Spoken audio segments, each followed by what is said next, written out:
A very good morning, ladies and gentlemen. It is a wonderful day of cricket. An interesting match happening here. And from wherever you're catching this game, ladies and gentlemen, this game is broadcasting live from Entebbe Cricket Oval. And this is the final game of the High Performance Cup happening here at Entebbe. 3 teams in this tournament, Uganda under-19 and Rwanda under-19 and Uganda emerging. But this final game of the tournament will be happening between Rwanda under-19 and Uganda under-19. There was a downpour in the morning that led this match to being delayed. But finally, the sun coming out, drying the pitch a bit, groundsmen doing whatever it takes for the game to be ready. And now we'll be having a 47-a-side overs match happening here.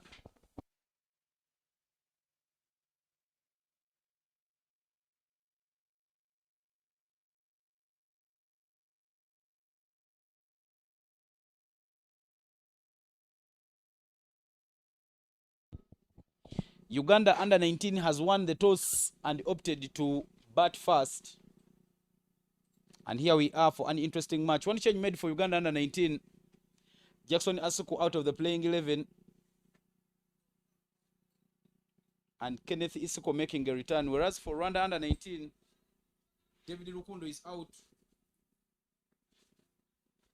And Jean-Paul Rukundo is back. The two umpires standing in this game, Norbert Abbey is the third umpire, and the two on the pitch are Simon Chintu standing alongside Jeremiah Alpha Adoa. My name is Evan Cyprian Sajabi here in the Combs, and I'll be telling you the beautiful stories that will be unfolding here at the Entebbe Cricket Oval. We're just moments away from the first ball of this match, and it will be Jean-Paul Rukundo to open the bowling for the Rwanda under-19 team, whereas Rubanga Kenny Ronald and Samuel Ahaisiwe are the two opening batters for the Uganda under-19. And here we go for the first ball. It's wides, not keeping it within the tram lines. I beg your correction, the opening bowler is Patrick Iradukunda, not Rukundo. The name's a little similar, but Rukunda, Iradukunda. Patrick opening the bowling there. Patrick Iradukunda plays for the Kigali Sparkings down in Rwanda, a Division 2 team. But another player ready to make a mark. He was part of the team that played for the Rwanda under-19 during the last World Cup qualifier. Struggling again with his lines, and it's back wides up front in this over.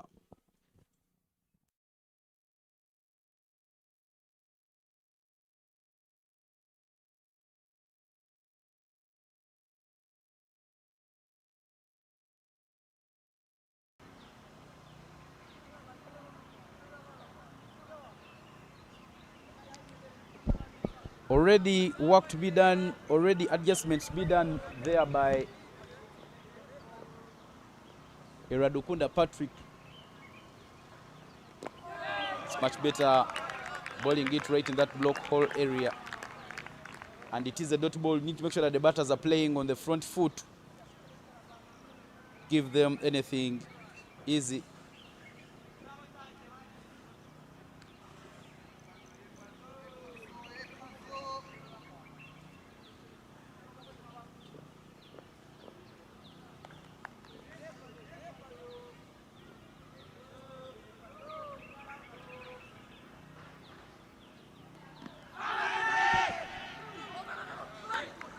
Some bit of an appeal there, but the umpire confirming that it is by runs. And Rubanga Kenny still motoring on. He manages to rotate, strike, and bring Samuel Ahaisiwe back on strike.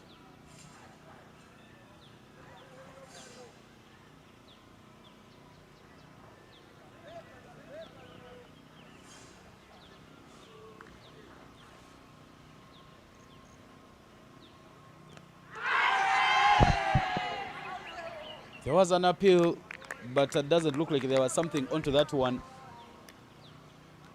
The appeal goes in vain. Gihozo Elise with a brilliant take there, the wicketkeeper batter.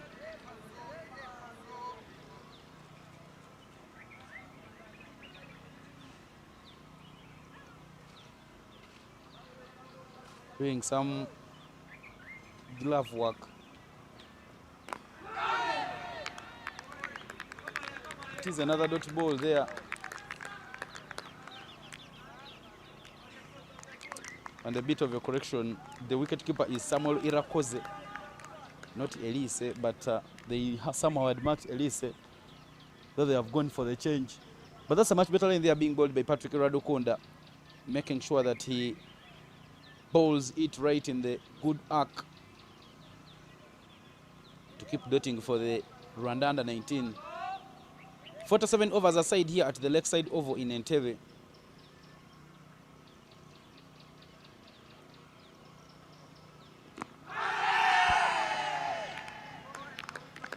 One going down the leg a bit, and it is another dot ball.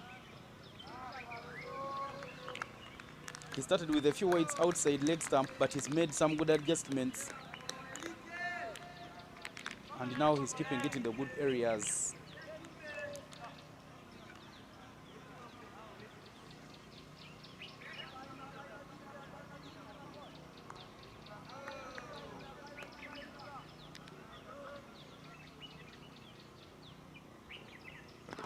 Wicket, full, targeting that off stump, and Patrick Iradukunda manages to make early inroads for the Rwanda under 19. Ahaisibwe Samuel trying to go for a booming drive, but he loses his shape, exposing his timber. And Patrick Iradukunda manages to pick up the first wicket for Rwanda under 19. He started with a wide, 2 wides up front in the over, then he kept bowling it closer and closer. And in the end, he manages to uproot that off stump, somehow bowling within the area of uncertainty. Iradukunda, Patrick. And he's got the batter in the middle of thoughts, not sure of what to do. In the first wicket, Rwanda under 19 manages, in the first over, Rwanda under 19 manages to pick up the first wicket. And after the first, 3-for-1 is the score.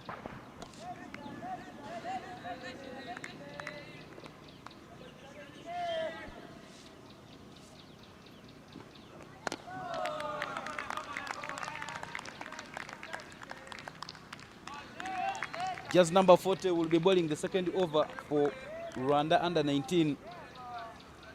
Jules Mugisha, a young brother to Rwandan international Giselle Ishimwe, alongside Omubieye Gisilaini, who is also the coach for the under 19 girls team of Rwanda. They do come from a cricketing family. The Giselle Ishimwe's, they come from a place called Ndera in Rwanda. But good start there from Mugisha. 2 dot balls up front, making sure that he complements the good work that has so far been done by the opening bowler, Patrick Iradukunda. Mugisha, very, very tall in terms of stature, and he bowls with some bit of raw pace. Starts off with the 2 dot balls, but that wide, keeping it outside off stump and somehow missing the plan, and it is wide. Rwanda has come out a little generous today, 3 wides already in the innings. Yet we are just into the second over. Jules Mugisha plays for Right Guards Cricket Club. Right Guards Cricket Club, one of the Division 1 teams in Rwanda. It has one of the Rwandan legends in Eric Dusungizimana. But that's much better there from Mugisha, bowling it a little closer. And I think it's a good idea there for Rwanda, making sure that many of these under 19 players do make part in their national team, in their different clubs that they do have, so that when if you're playing in a team which has a player like Eric Dusunguzumana, every time you're out on pitch, you learn something new. The coach for Etihad is also called Eric, somehow missing the other name, but he's done a lot of good work making sure that many of these young players get full access of the game and they keep learning. And speaking about many of these players in this Rwandan team, many of them are a product of the Seruka program that is run by the development team in Rwanda. The Seruka program, a program which sees players taking off one of the tournaments, somehow school-based, but when you look at the way they play it in Rwanda, it is played based on different regions, and many of these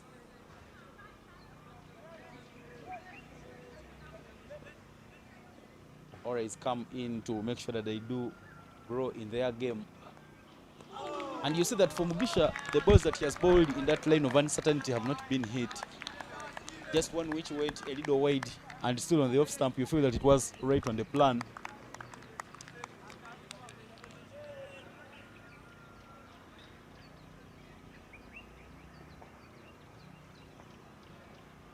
But he's kept bowling well. Just one wide given away so far and one more ball remaining in this over. The new batter who walked on for the Uganda 19 is Devansh Patel, the son to Ritish Patel. We'll be hoping he can carry on the batting for the Uganda, but early inroads, the first wicket for Uganda falling in the first over, and now rebuilding work to be done. Another wide there called by the umpire. Mugisha not managing to keep it close to Lubanga Kenny. And the umpire Simon Chintu stretches out his arms.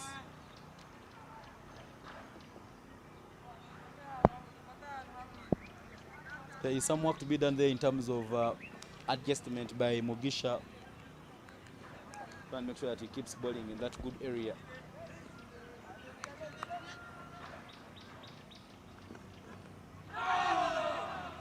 Raw pace. And it is a dot ball, bring us the end of the second over with the scoreboard reading 5 for a loss of 1.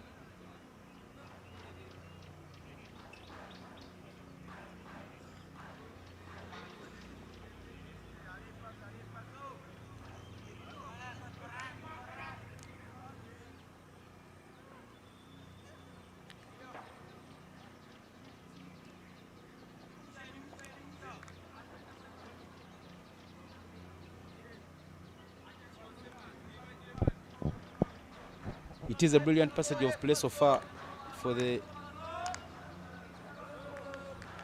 under-19 team of Rwanda.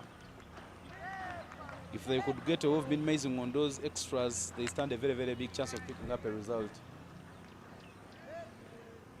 It's been the wides that have been costing them, but Patrick Iradukunda is back for the second over. And manages to start off with a dot ball. For the first time, Devansh Patel facing in this match.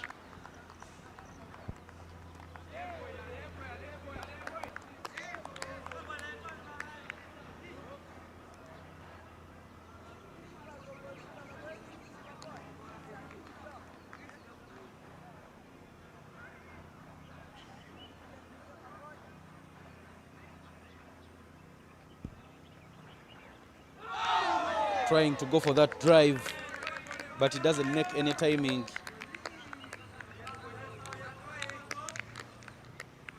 But good bowling there from Patrick Radukunda. He's kept bowling that hard line outside off stump.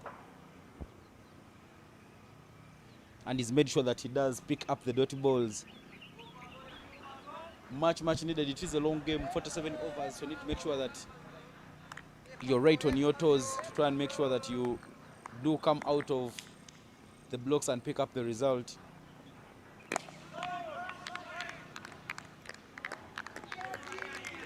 Yesterday we saw the Uganda under-19 team upsetting the emerging team. The under-19 team won that game by 5 wickets. The emerging of Uganda winning the toss and opting to bat first, and they scored 89 all out in 17.5 in a game which was reduced to 20 overs aside. And the under-19 team of Uganda chased down the total with 5 wickets to spare. But Devansh Patel, his struggles in this tournament have continued. In the first game, he scored 0, dismissed off the very first ball of the innings. The second game, he scored 3, and yesterday he scored 5. But the coaches have still trusted him because he has a very good skill, Devansh Patel.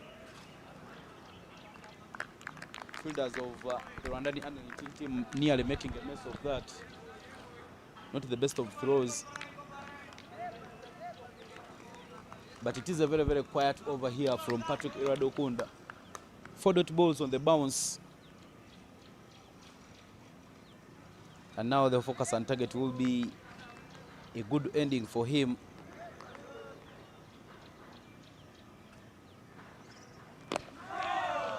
Much better there. He's forced Devansh Patel to come on the front foot. And that is the area we should be hoping to bowl. It is starting to get warm here at Entebbe.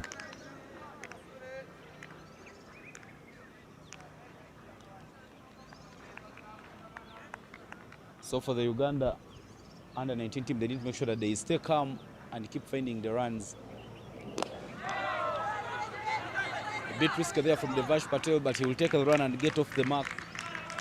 And that single will bring us to the end of the third over. Scoreboard reading 6 for 1 after 3.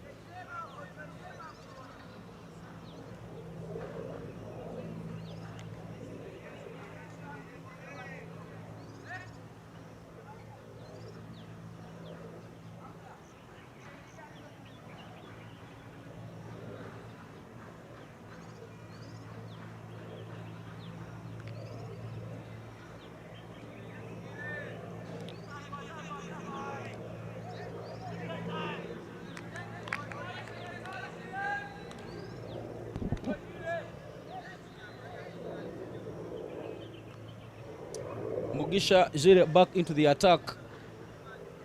2 runs in his first over. One of those was a wide, but he managed to pick up the first wicket for the... Sorry, he didn't. The first wicket of the match was picked up by Patrick Iradokunda, but Mugisha bowling some good lines for Rwanda under-19. Starts off with a wide. And this has been something for the coaches to do address. Mugisha Anselme and Landre Rurangwa for the under-19 team of Rwanda. The extras coming a little thick and fast. As a team growing into the tournament, you need to make sure that you're improving in the different aspects of the game. If the batting doesn't come to the part, at least let the bowling come out.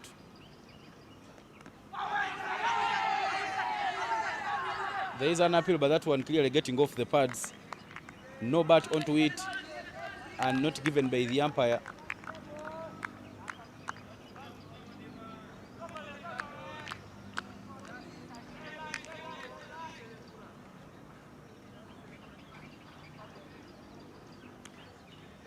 When you look at the first game of this tournament, Rwanda gave out 39 extras. Those ones look many, and in the second game they gave out 23. Whereas in the game against the emerging, Rwanda gave out 39 again. So they need to make sure that they keep improving and working on that. Keep reducing on the number of those extras, keep bowling the good areas. Because you don't want to be working out for the opposition. They have already given away 6.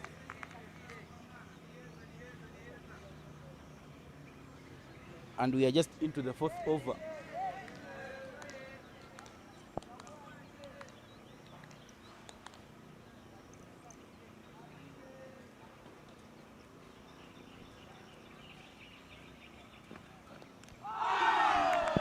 Nearly beaten by the bounce off the surface, but it is a dot ball for Mugisha.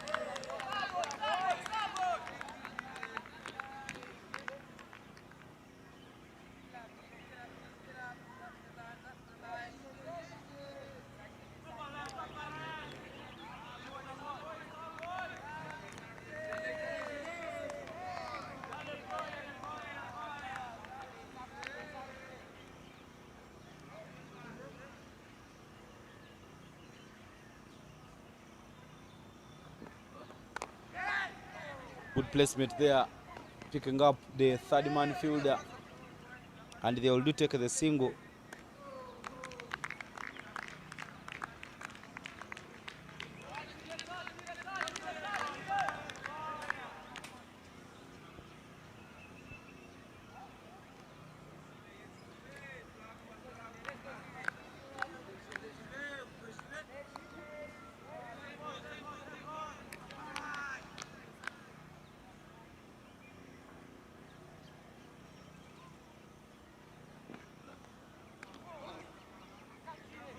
More whites they are coming in from Jule Mugisha. More work to be done by the under-19 team of Rwanda. And you feel that for Mugisha, the good balls that he has bowled have not been hit. He's picked up dot balls when he bowls wicket to wicket. So if we could just try and make sure that he maintains that line, it will be a very good plan for the under-19 team of Rwanda. Guided to mid-wicket, and they will take the single. Good use of the wrist there from Ronald Rubanga Kenny to finally get off the mark. 1 off 9 for him. Rubanga Kenny playing with a very calm head, making sure that he finds the runs for the under-19 team. No pressure whatsoever.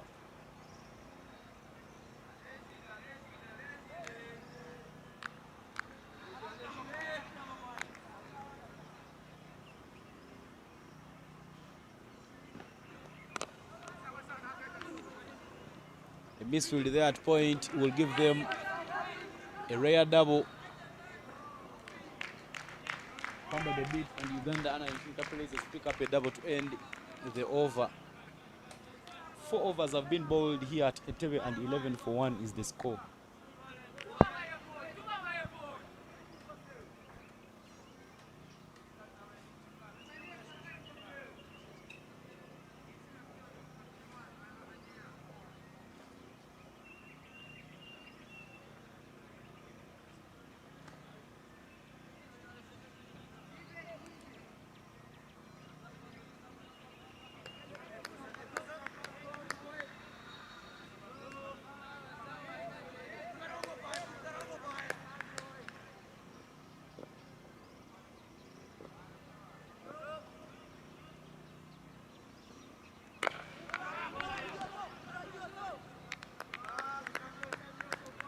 Patrick Iradukunda back into the attack for his third over, and he starts it off with a dot ball.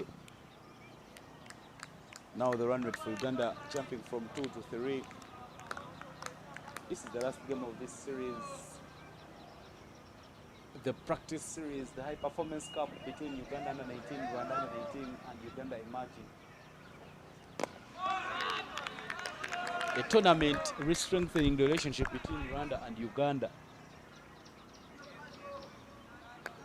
Back in the years, it could be the schools select coming from Rwanda to come and play in the boys' schools cricket week tournament. And now, for the second time, Rwanda sending the under-19 team to Uganda. The first time was that team which was sent down to Kenya, down into Jinja, including the Kenyan under-19 team. And now the under-19 team again, because they have another busy schedule where they will be taking part in the Africa Division 2 qualifiers, which will be hosted in their home country. Rwanda and Uganda, both of them part of that tournament. So this tournament does not only give them a chance to test themselves against Uganda, but it also helps them to, first of all, get a feel of playing for the national team. Because when you look at the squad for this Rwandan team in this tournament,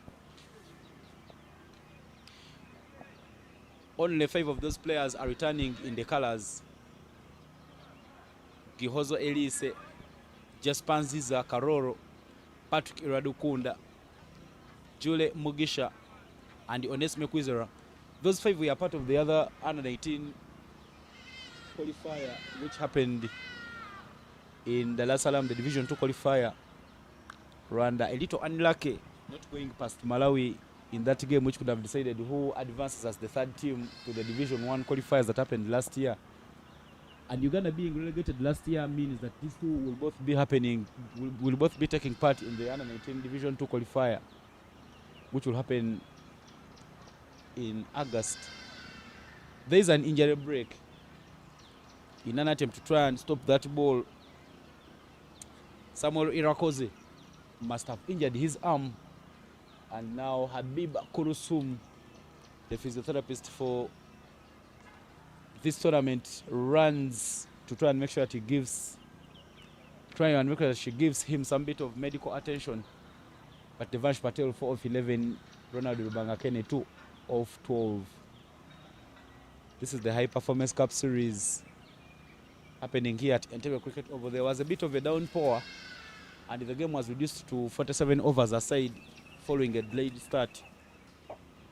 But finally the sun's starting to come out, and it's starting to become a little humid, a little hot here, meaning we'll be seeing much better playing conditions here at the lakeside.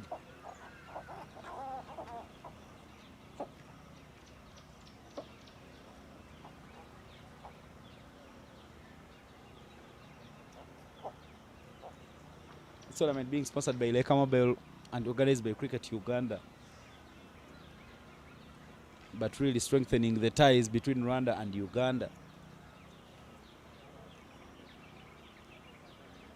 Every time the game is growing in the region,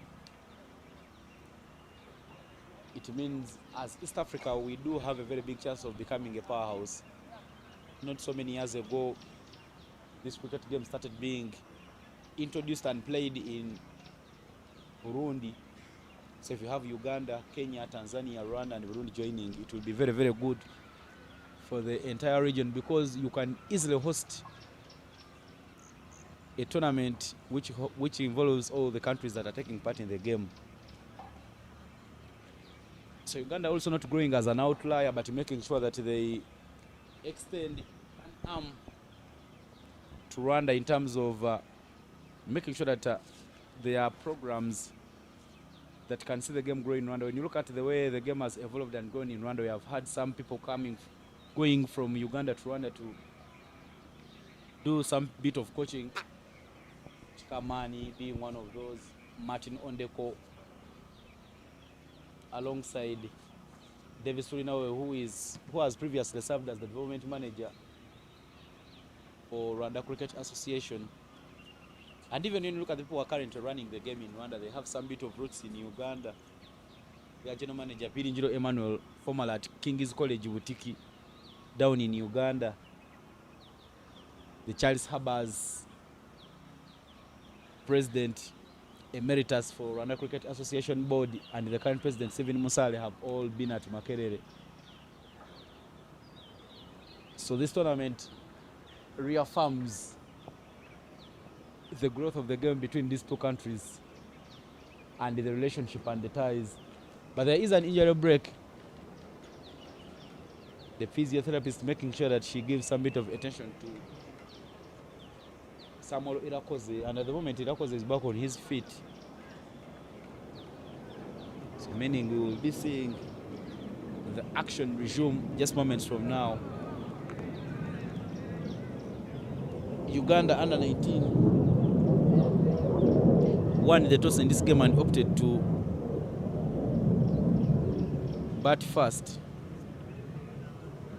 They lost an early wicket in the first over, and it was Samuel Ahaisiwe who fell first. But now they are still making sure that they do some bit of rebuilding work.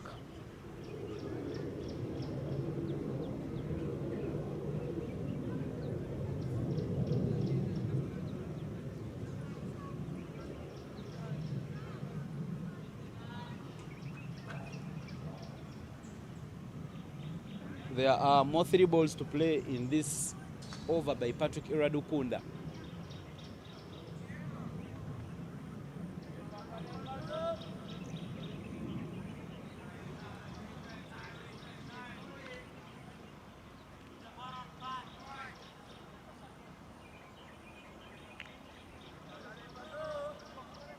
And now we are back for the action. but it's Whites there to welcome back Iradukunda Patrick in the attack for Rwanda under 19.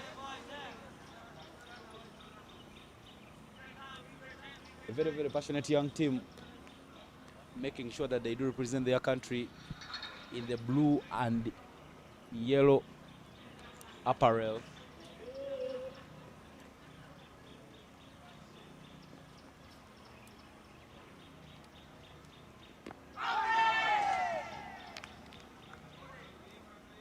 Much better lane there from Patrick Iradukunda. Devansh Patel following it with his blade, but it doesn't make any contact. Devansh Patel plays for the Chifaru Cricket Club alongside his dad Ritesh Patel, and these two last season were with the Premier Cricket Club. But his dad doing a lot of work making sure that his son grows in terms of the game. He received some bit of personal training from his dad.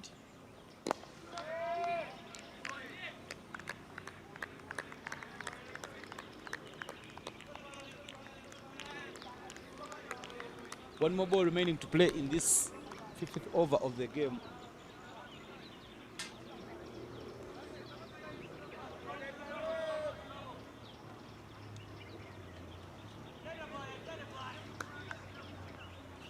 Patrick Iradukunda will be hoping for a good finishing. He balls it a little full and it gets off the edge of the blade of Devansh Patel. Some diving effort there from the man running in from third man, but insufficient. And there goes the first boundary for the Uganda under 19. Well guided there by Devansh Patel to bring us the end of over number 5 with the scoreboard reading 18-1.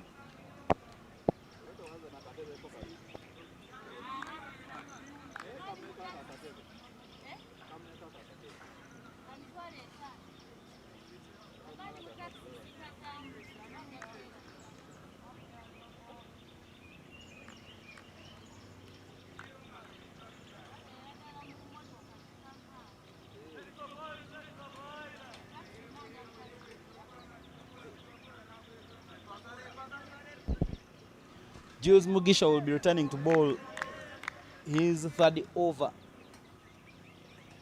coming in from the golf clubhouse end.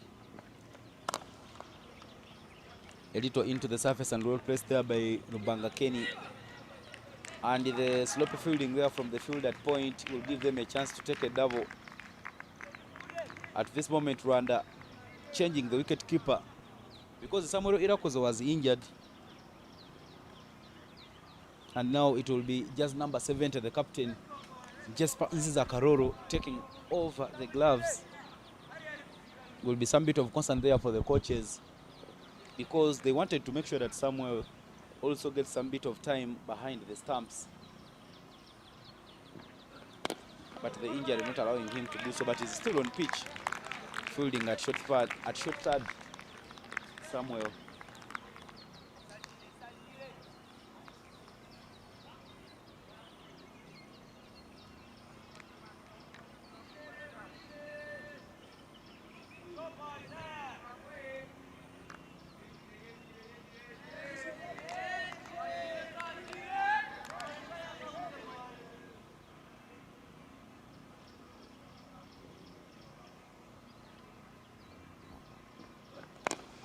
Upish and straight to the fielder. Catch is taken. He was beaten by the pace of the ball. A pace-off delivery there coming in from Mugisha. And a brilliant take there at mid-off. Uganda under 19 loses their second wicket. And it is Rubanga Kenny Ronald who departs. 24-2. Rwanda under 19, making sure that they do peck back and pick up the wickets.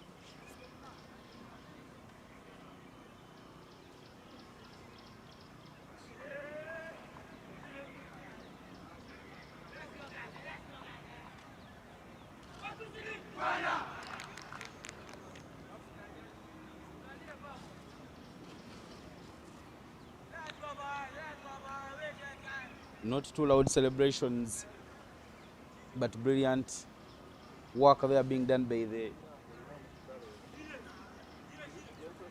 Rwanda under 19 team.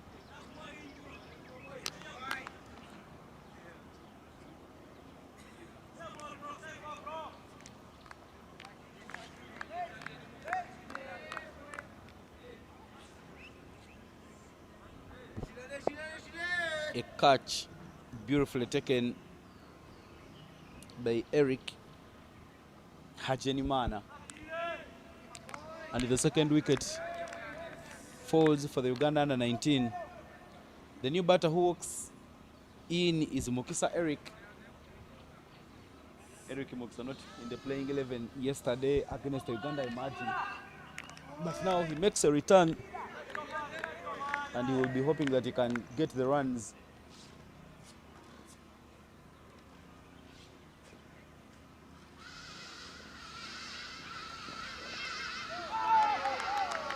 Beaten by that pace completely, and it is a dot ball.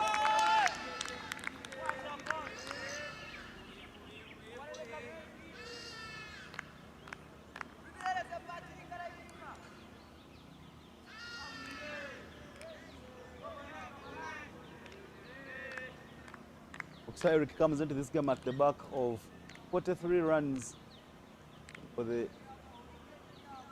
Ugandan under 19 team, and in the first game he scored 22. So he has been clearly one of those players who have been finding the runs for Uganda.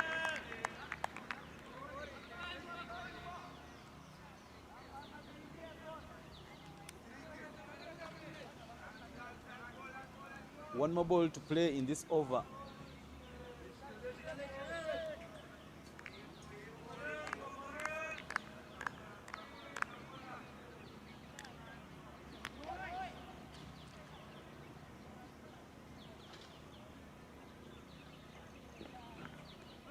A little full, but not dispatched away by Mukisa Eric, and it is a dot ball, bringing us to the end of the over. Good over there from Mugisha. He's given 9 runs, but he's picked up a wicket in that over. And 20 for a loss of 2 is the score as we come to the end of the 60th over.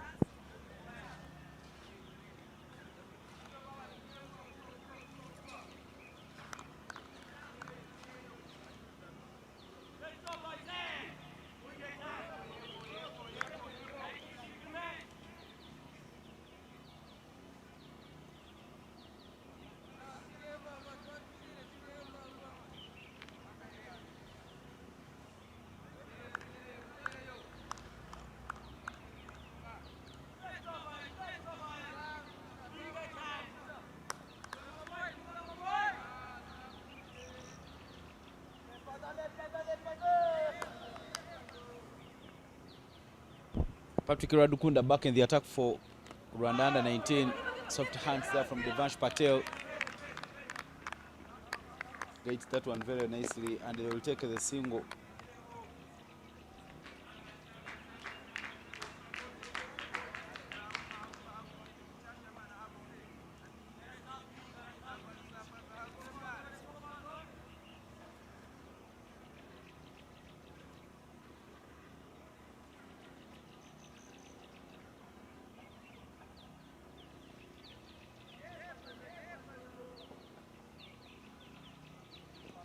And now the sun coming out at Entebbe Cricket Oval.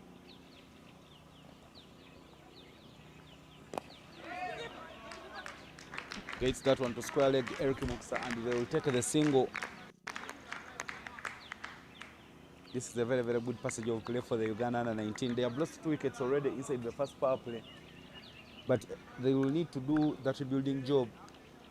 So every time you're picking up the gaps and you're picking up the runs, you keep Uganda in a very, very good contention of winning the game.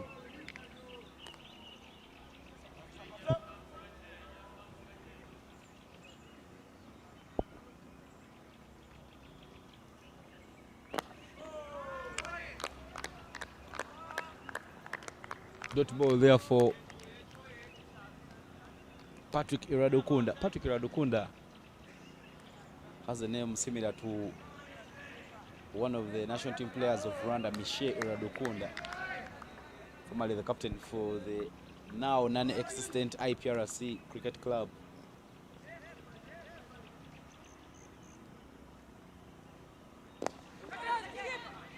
And Iradukunda means, it should be meaning that God loves us. Iradukunda.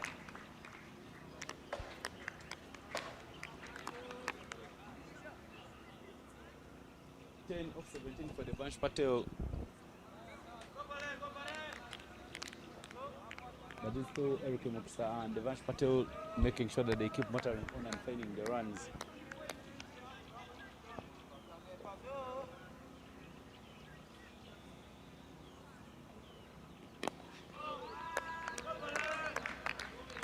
Eric has always been playing on the back foot throughout the tournament instead of trying to commit on the front foot. Something that has worked out well for Rubanga, Ken Ronald and Samuel Ahesiwe.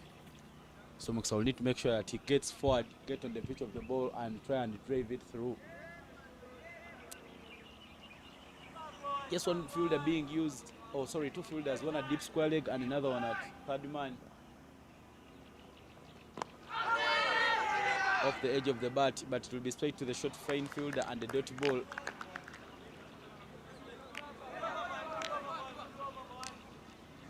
End of over number 7 and 23-2 is the score.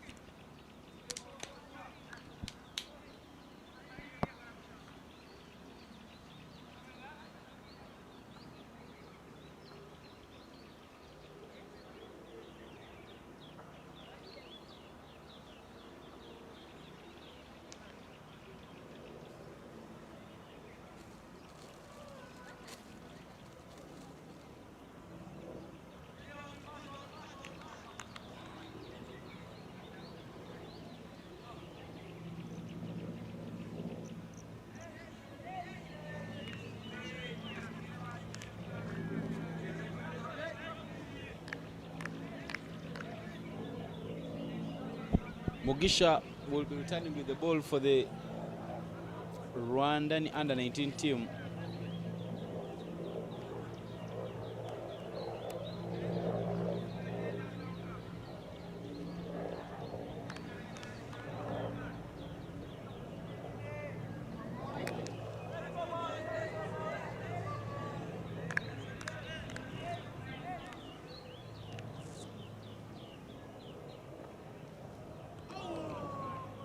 It is Whites.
That is screamed into that cup, beating that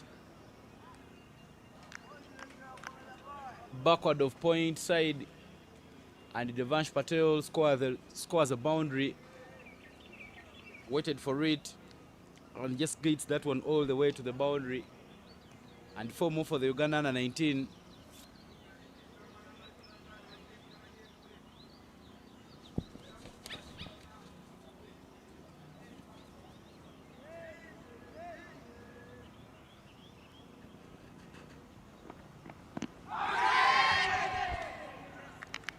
Right into the block hole, and there's an appeal right away, but it is a dot ball.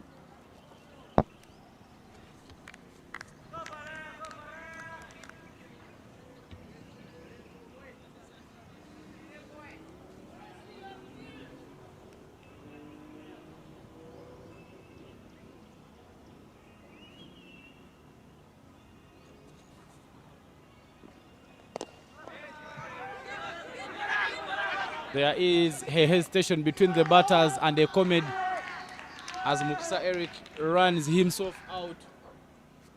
The ball hit by Devansh Patel. Mukisa Eric thinking of a hit and run without communicating with his partner. Calm awareness there from the Rwandan fielders.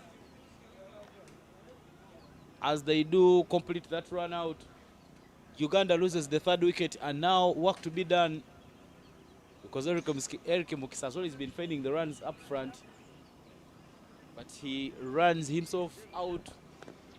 You cannot blame it on Devansh Patel because Devansh hit that ball straight to the fielder, and you know was clearly the call from him.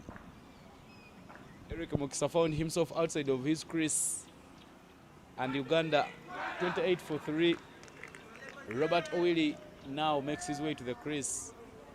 He's been scoring the runs and he is the leading runs scorer in this tournament. But now he will be carrying forward the rebuilding work. Robert Owili has 130 runs in this tournament from 3 innings with the highest score of 79, and he has been averaging 65.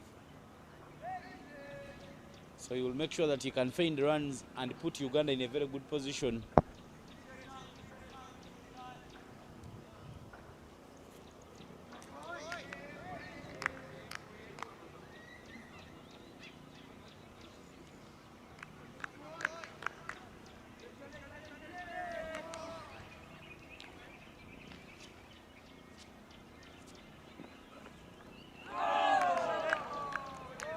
Good line there from Mugisha.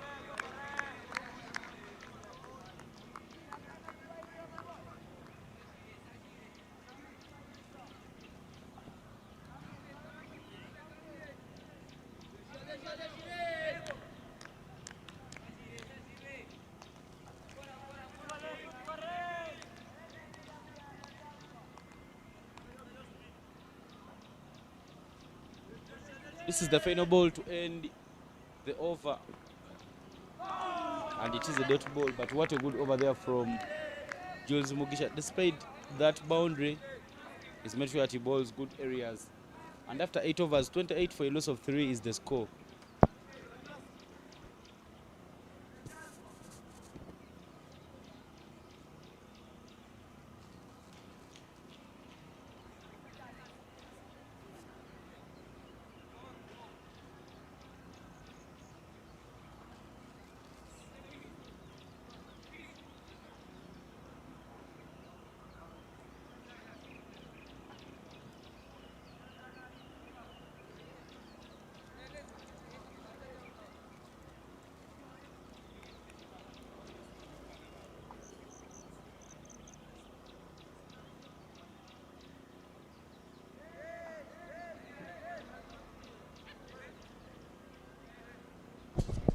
Rwanda under 19 will be taking a change in the bowlers. And now we'll be seeing the spinner coming into the attack. Elise Gihozo now in the attack. Gihozo Elise plays for the Kigali Super Kings in the Division 2 of the RCA Men's League.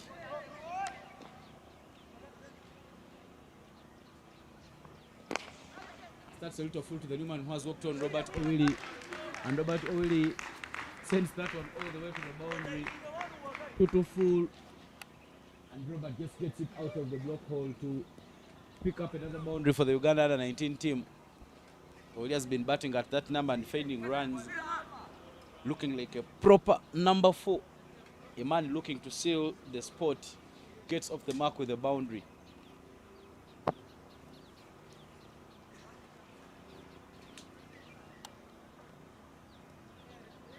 If you Gihozo will be hoping that you can bowl it a little backward of the length and make sure that you extract some bit of turn from the surface. Much better there from Gihozo, forcing Owili to commit on the front foot.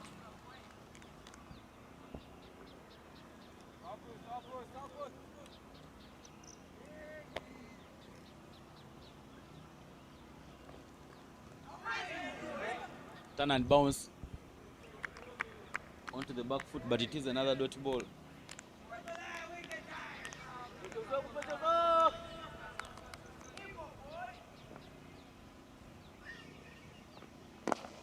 That has been his only issue, bowling it full. And now the fumble from Mugisha will give them the single. He's bowled well when he hits it backward of the length, but when he bowls it full, Robert Oweli will go hard at it.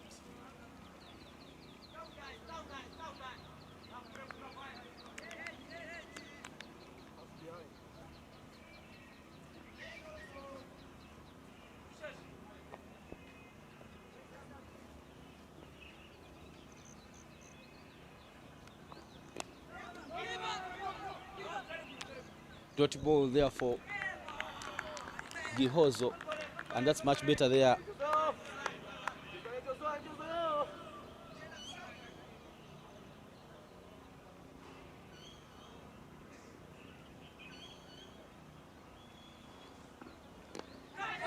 Nearly hitting it back to the bowler, but it is a dot ball. 5 runs off Gihozo's first over, and after 9, 33 for 3 is the score.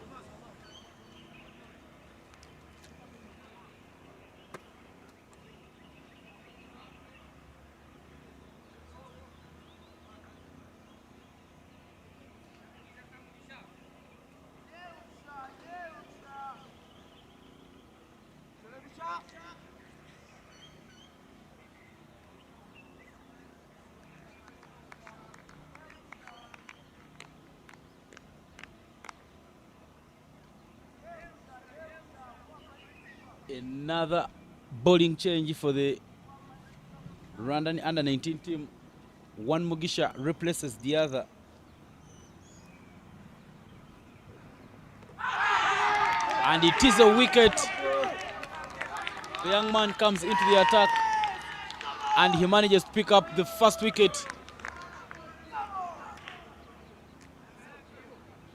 Mugisha Izere Bruce, who replaces Mugisha Julie, manages to get rid of Robert Owili,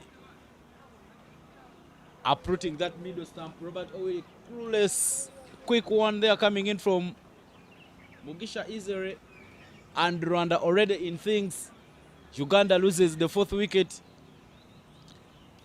Now the plan for Jasper Nziza at the toss, saying he wanted to limit Uganda to less than 200 runs, might be now coming out in their favor, because they have made sure that they pick up 4 quick wickets. And the danger man, Robert Owili, will go on thinking and saying that ball was right there for the drive. But it is the 4th wicket that goes. 33 for 4, Uganda under 19.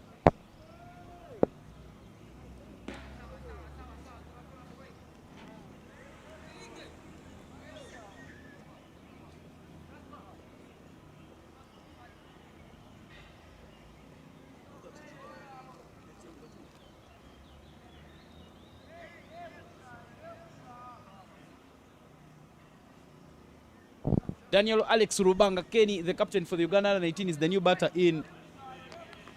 Another handy batter who can find runs, but a lot of work to do. Uganda losing 4 quick wickets.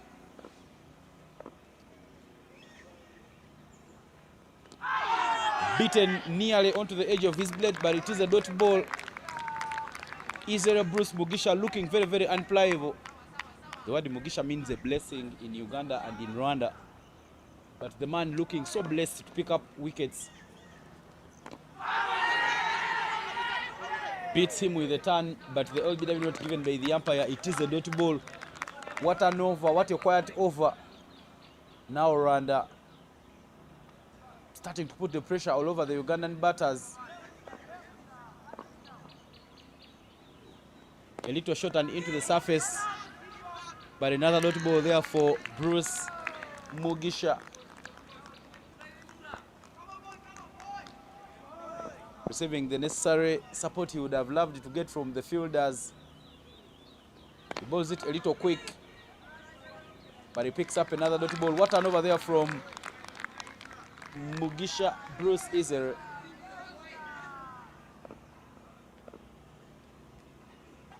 A little short and another dot ball. Maiden over.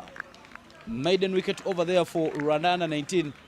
And at the end of the over, 33 for a loss of 4 is the score.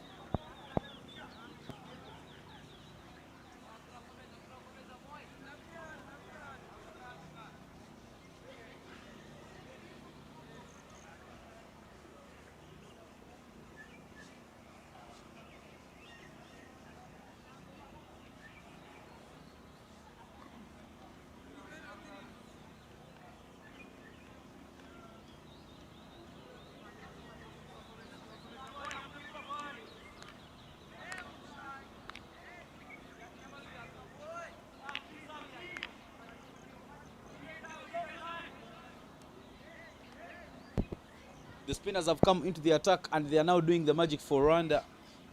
Bowling changes coming in a little handy.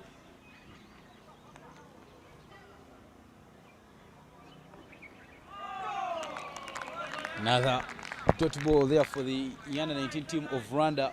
Good stuff here being done by the spinners. Elisa Gihozo returning to bowl. Bruce delivering a very outstanding over so far for the U-19 team of Rwanda. But now when you see the plan for Gihozo, he is getting back to his run-up very quickly and making sure that he picks up those dot balls. Now he goes pace off and he picks up another dot. Gihozo Elise. There's another Gihozo from Rwanda. Angie Nicole Gihozo, a female umpire. But good bowling, good passage of play here for the U-19 team of Rwanda. He's kept extracting the bounce off the surface. And when you look at his field setup, all the fielders are inside the 30 yards, apart from one who is at deep mid-wicket. And now an attacking field there from the U-19 team of Rwanda.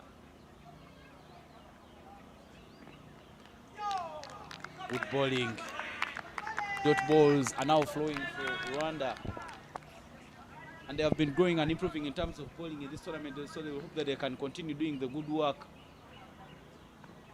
A little fall, but it is a dot ball. Back maiden is for Rwanda. I tell you, it is all happening here at Entebbe Cricket Oval. Rwanda has now found their rhythm, and the spinners are now doing the magic.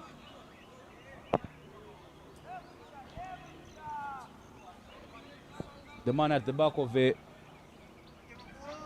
maiden wicket over Bruce Izere, Mugisha, now returns into the attack. Mugisha Izere comes from the northern part of Rwanda. He plays for a club called Solwatwe Cricket Club.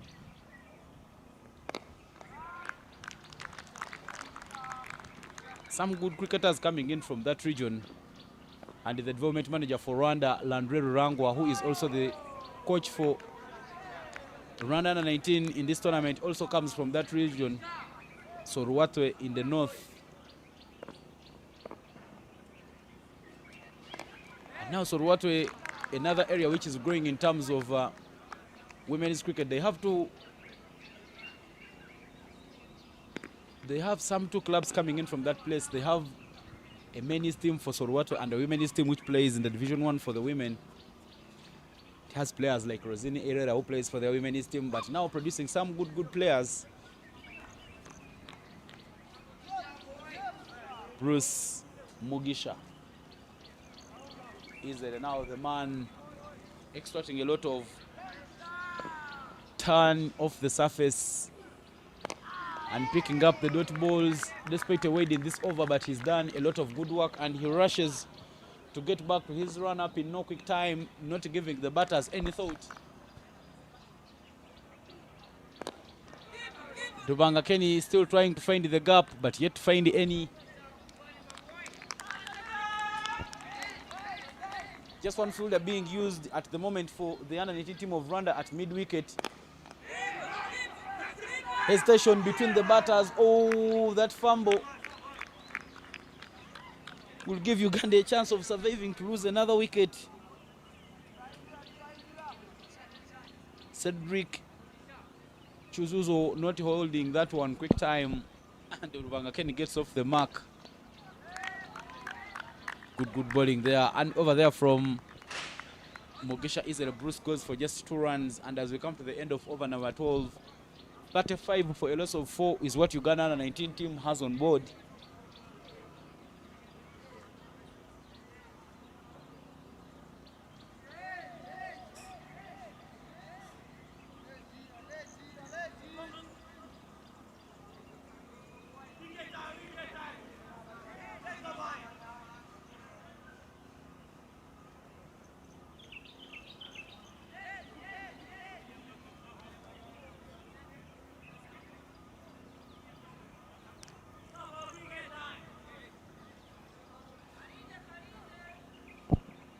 The call is wicket here as Gihozo Elise returns into the attack at the back of the maiden over.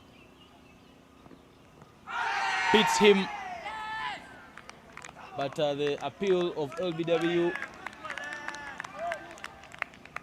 is not given by the umpire.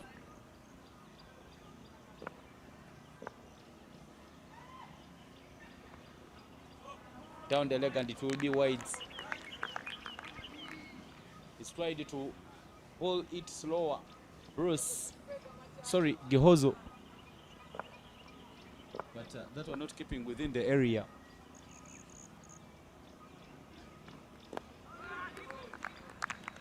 Another dot ball there for him. Still one fielder being used outside the inner circle. One fielder at deep mid wicket.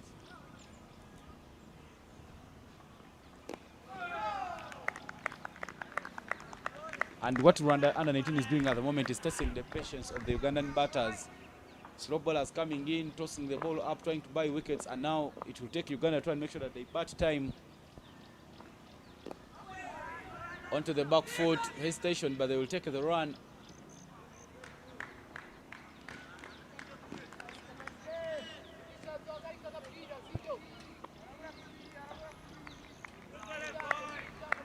Vash Patel and Rubangakeni, Daniel Alex, the captain for Uganda under 19 team, now have rebuilding work to do. A little full, and it is a dot ball. One thing about Devansh Patel, he is a very patient man. When you look at the innings that he played for Uganda under 19 team last year during the Africa Division 1 qualifiers in Lagos, he was really so patient and calm. Some cunning tricks there from Gihozo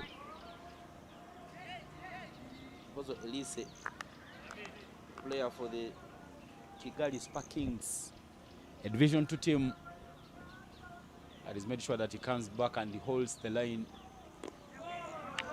And when you look at this Rwanda under 19 team, it has 3 players who come from the north and they play for Sorwatwe Cricket Club, whereas many of them are with the Right Guards Cricket Club.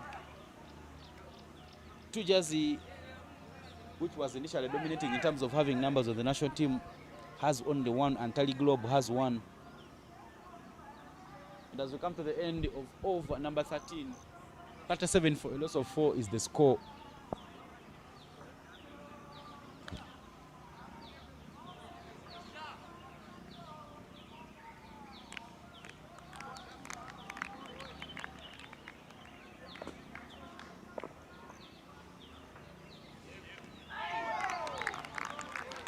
Back into the attack with the dot ball, Mugisha Bruce Israel.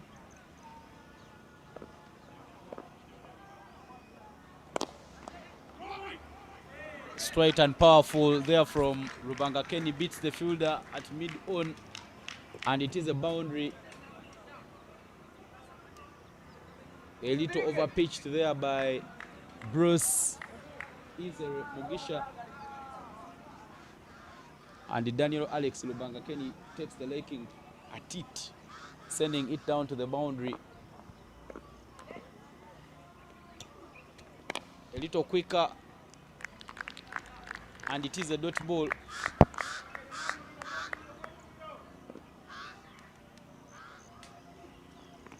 Onto the back foot, There was an LBW appeal, but the bounce of the surface, maybe it would have missed. And it is a dot ball. And I tell you, this game is evenly poised. If Rwanda can keep the pressure on and they keep strongly, Uganda limit them to less than 100 runs, maybe they will go back to Rwanda smiling, saying, yes, we might have lost, but the lessons that we picked up from the tournament helped us to, at long last, pick up a win. Getting onto its bounce, and the fielders at covers not managing to stop it, and a single taken to bring us to the end of over number 14 with the scoreboard reading 42 for a loss of 4.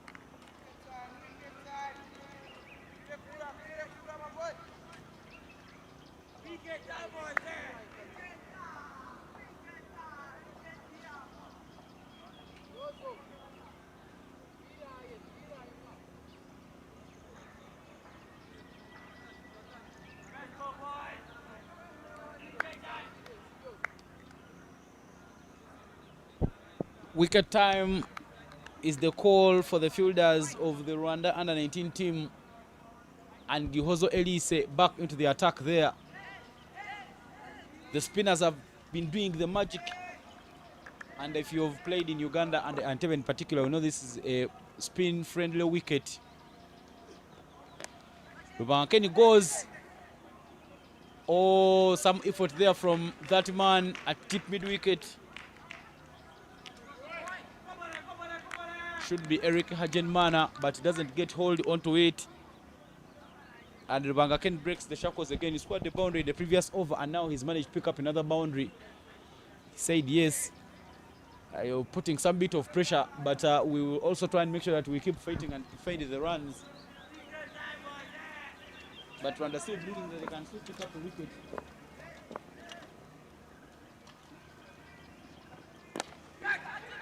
Lofts that one again. Rubangakeni, Daniel Alex. And work to do by the fielder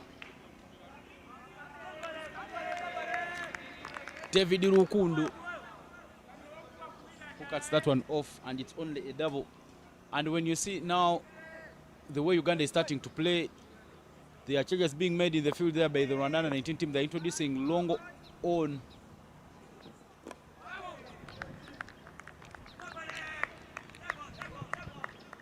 Dot ball there, but a much better line there being bowled by Gihozo Elise, not buying the wickets anymore.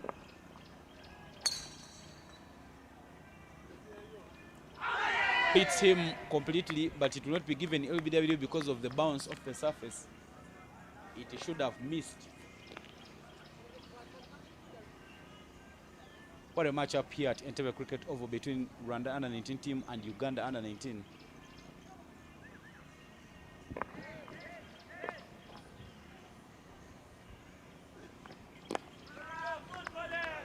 Dot ball, just forcing him to play on the front foot.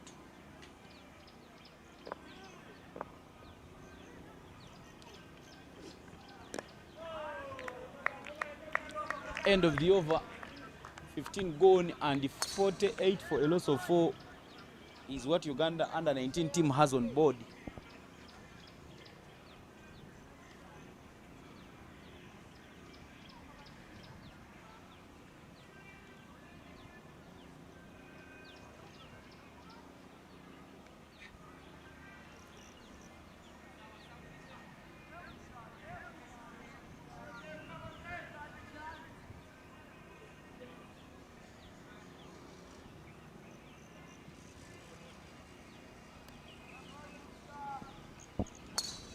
Bruce back into the attack for the under-19 team of Rwanda.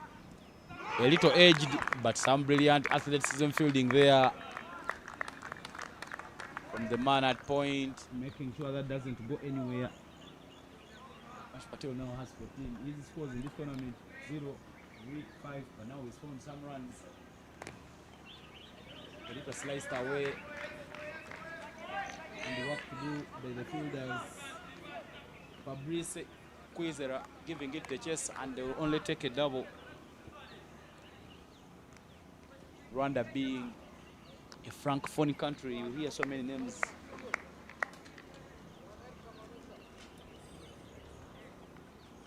For example, the one we would call Jean as the Anglophones.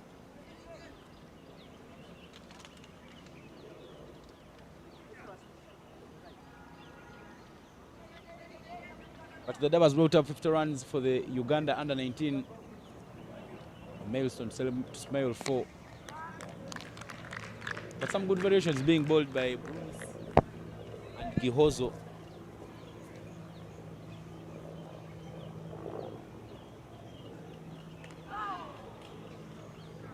Down the leg. He's not bowled a wide, and he bowled it in the second over. And all his weight threw down the leg. And when you look at his field setup, there is a field at deep mid wicket, so he's trying to put him into play. Not a very bad plan there for him.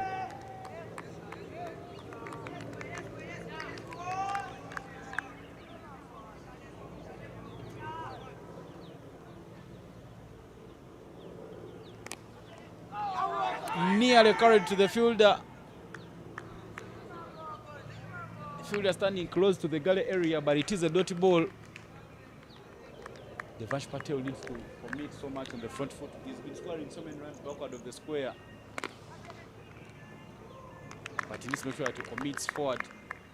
Another fruitful over for Rwanda under 19 team. 3 runs off that over by Mugisha Israel Bruce. And after 16, 51 for 4 is what the scoreboard reads. And the umpire will call for the drinks. Devansh Patel 16 off 40. Daniel Obangakene 13 off 26. And we'll also take a brief break, have some bit of drinks, then we'll return with the action.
And we have come back from the break, a water break.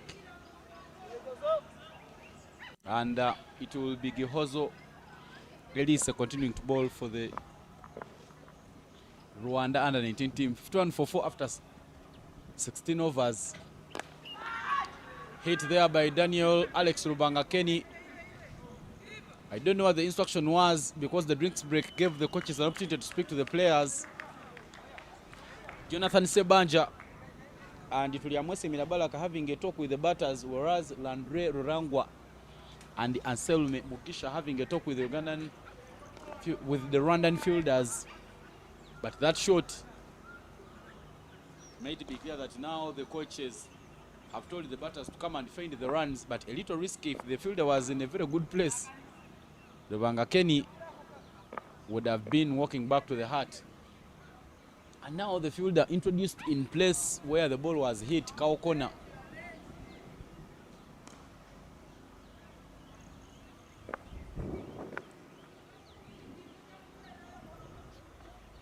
Another full toss. Not a full toss really, but a full pitched ball there from Gihozo. He is trying to buy a wicket. He is telling Alex, hit me if you can, because he has cow corner and long corner on the leg and it's wide.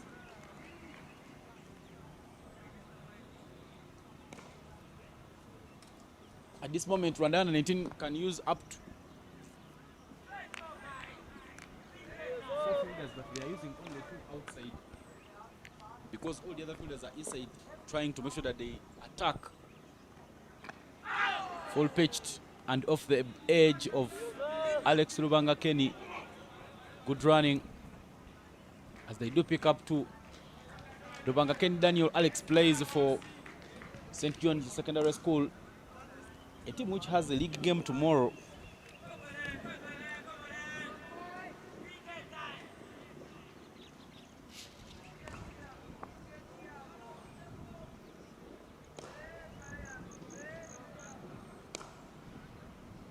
They do have a league game tomorrow at Lugogo Cricket Oval, St. John's Secondary School, and they will be taking on Soroti City Cricket Club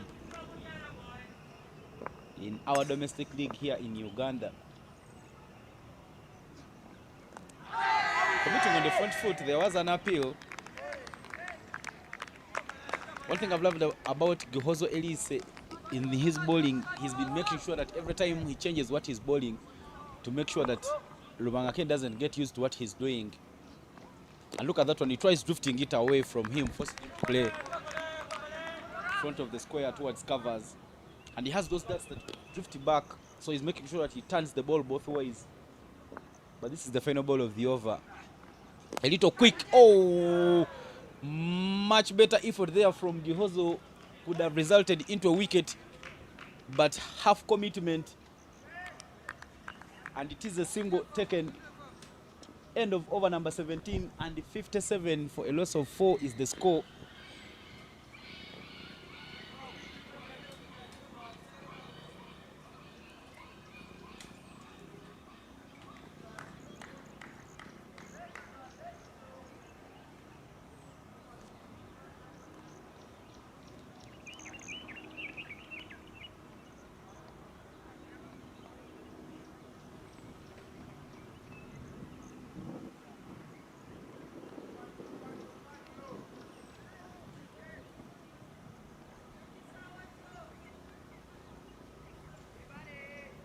Bruce back for his 5th over. More 30 overs remaining in this match. It is a 47 overs aside, but good return there for Bruce. He returns with the dot ball.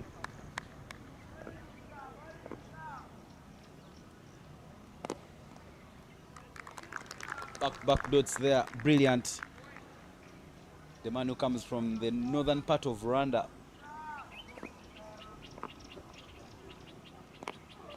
Making sure that he continues making a good mark. And it's dot balls in the current passage of play here. He's kept him stuck in his crease and he's kept him guessing.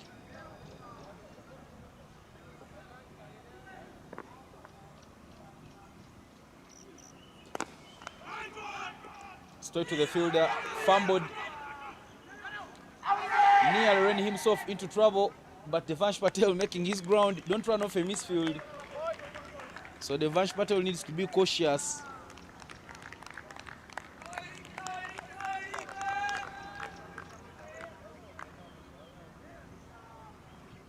Final ball of the over. But a good over there from Mugisha is a Bruce, because he is yet to give out any runs. There was a feather off that final ball of the over. 18 of 35, 38. The man who looked comfortable for Uganda under 19 falls into the trap. And half of the batters have been sent back to the hut. The captain trying to offer some bit of resistance. But it is another wicket that goes for the Uganda under 19. 57 for 5 as Daniel Alex Rubangakeni makes the walk back to the hut. What a ruthless bowling display so far here for the Rwanda under 19 team, as they are making sure that they do take their chances. Good glove work there from the captain Karoro Nziza Jasper. Fine take there for him. Jasper Nziza Karoro, the wicket keeper, has his elder brother who also has played for the Rwanda under 19 team, Chris Yusuf Namuhoranye. He also plays for Nairo Cricket Club in our domestic league here in Uganda. Proper cricketing family, but what an over there from Bruce Ezra Mugisha. It is the second wicket maiden over for him, and he's managed to pick up another wicket for Rwanda. 57 for 5 is the score after 18. And Richard Sohera is the new man in for Uganda. And I think at the moment, Coach Landry and Coach Anselme Mugisha will be thinking of using other spinning options that they do have in the team. They still have David Rukundo, that playing 11, he is also a spinner.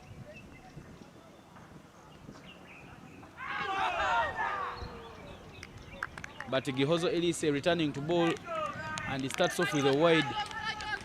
And I tell you now, for Rwanda will be thinking that because spin is doing for them the magic, they can maybe try and bring back another spinner. And you have to find a way of shuffling, maybe first take Gihozo out of the attack, introduce Rukundo, try and make sure that see if you can also purchase some bit of turn from the surface. But not sure what they're thinking. Is Richard Sohera is the new batter in who walked on for Uganda under 19.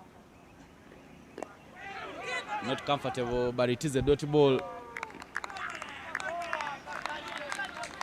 And because most of our cricket, in terms of schools cricket, is always learned from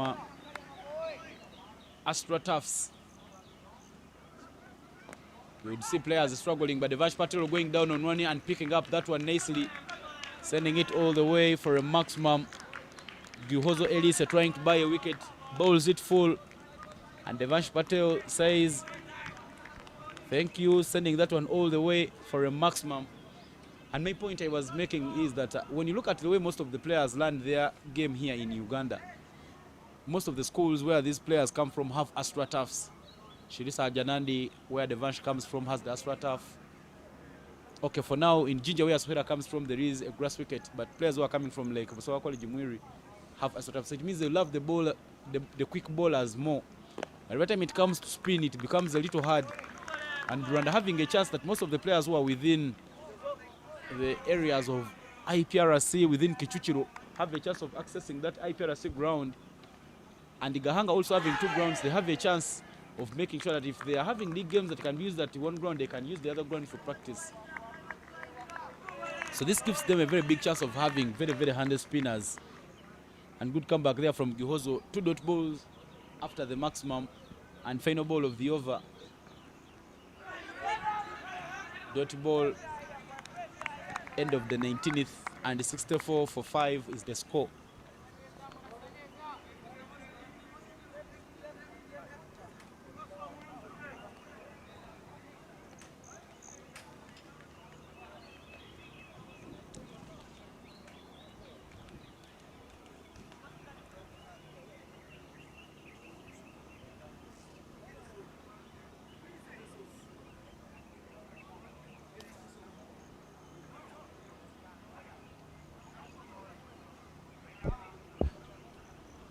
following yesterday's rest day for the Rwanda Under-19 team, they have really come out and made sure that they give Uganda a test. Uganda will now need to make sure that they rebuild as hard as possible. And just Panzer's plan is now working out for him, because he said he will be hoping that Uganda scores less than 200 runs, and Uganda is already 64 for 5 after 19. Easily, Mugisha Bruce has fouled 5 and picked up 2 wickets, conceding 10 runs, is now back into the attack. And it will be the left-handed Richard Sohera taking guard.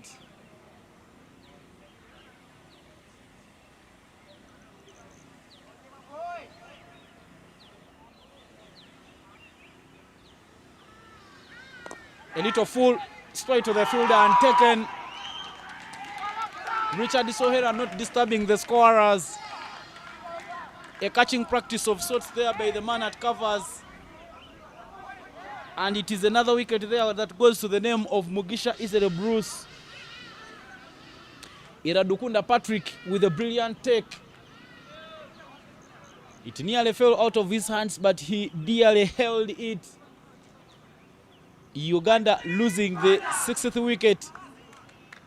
Celebration, all smiles there for the Rwanda Under-19 team.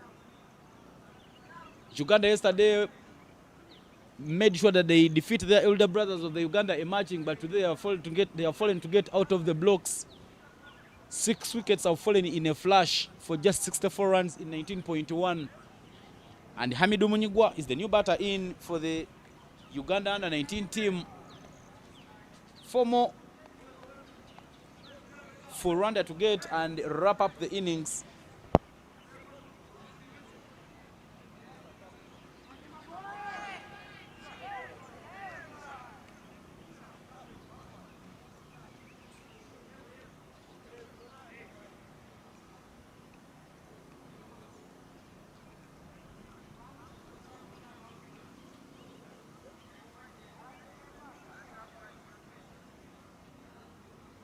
Just one fielder at long on for Hamidu Munyigwa. But Hamidu Munyigwa has that check shot. When he gets to the pitch of the ball, he always tends to hit it powerfully. So for the fielders who are waiting on the 30th, they need to be very, very cautious, because it is his go-to shot.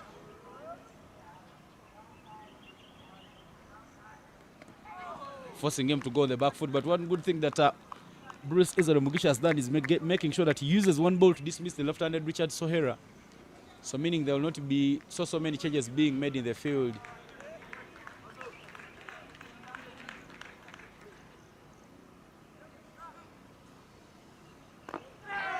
A little full there, but it is a dot ball.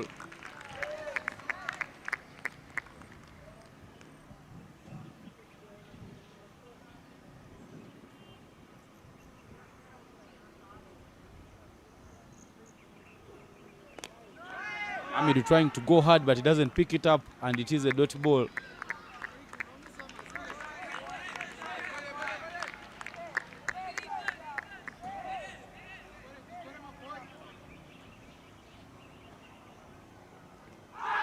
From the edge of the blade,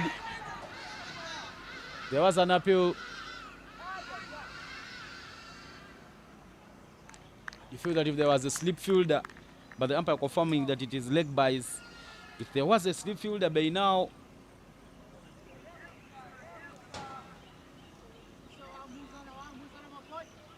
Uganda would have lost another one.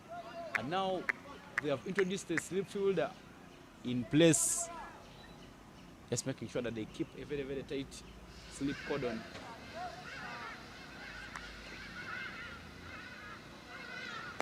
The Vansh goes hard and he beats the fielders in the inner circle. Didn't look comfortable playing that shot, but good chase, good wheels there from Iradukunda, and he will manage to cut off the boundary.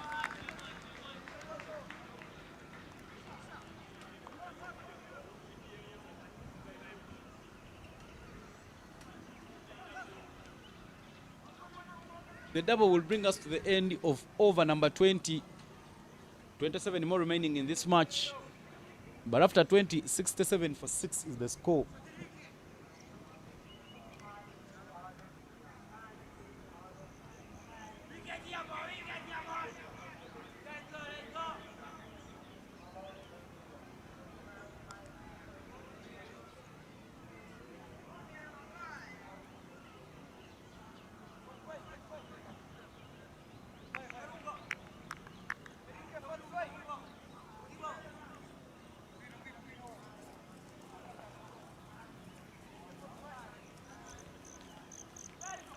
Gihozo back for Rwanda. Some of his cunning tactics there. He's still wicketless, but his 6 overs have gone for 26 runs. A little full there for Hamidu, but straight to the fielder. Beautiful fielding there from Cedric Chuzuzo. And it is a dot ball to start off the over. A little flighted and hit up in the air. There is a fielder. Mugisha gets hold of the opportunity. And it is another wicket there for Rwanda under 19.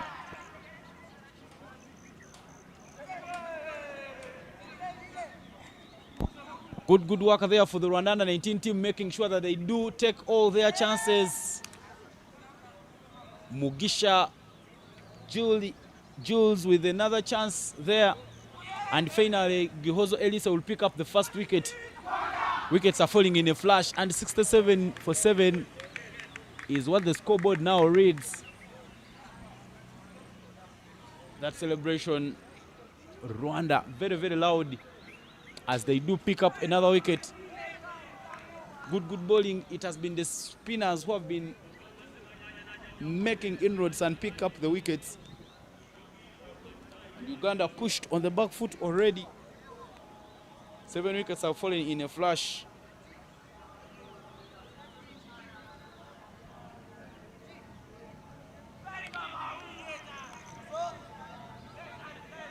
Hamidu Munyigwa falling without putting many for Uganda. And now Rwanda getting into the tail proper, but Jackson Asiku in for Uganda. 67 for 7 with work to do. Jackson Asiku, another handy player who can find runs. But everything happening here at Entebbe Cricket Oval.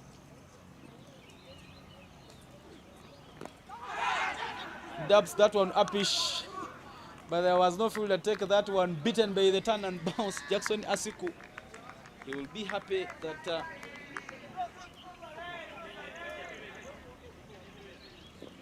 fielder that covers are standing a few feet back behind Kwizera Onesime, not so close to the blade. Kwizera Onesime, part of that team that played for the Rwanda under 19 team in the World Cup qualifiers. Not very, very comfortable playing with the bounce. Jackson Asiku, we need to be cautious because he's playing with stiff hands.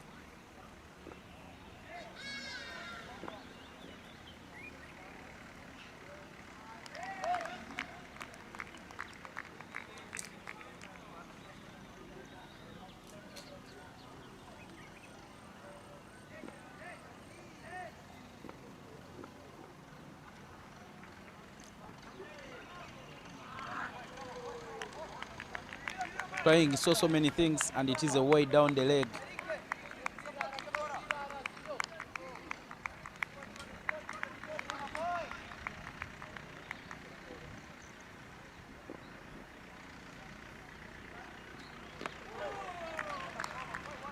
But a lot of work to be done by the Ugandan batters.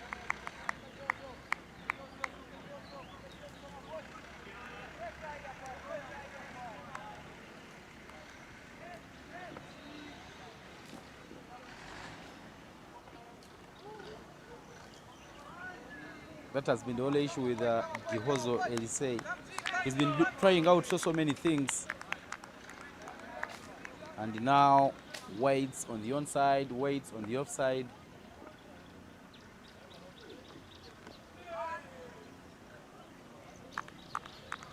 End of the 21st over. 99 for a loss of 7 is the score.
That is well creamed through the cover area by Jackson Asiku, and it rolls all the way to the boundary. A little plated there by Mugisha Israel Bruce. And well creamed by Jackson Asiku to pick up another boundary for the Ugandans.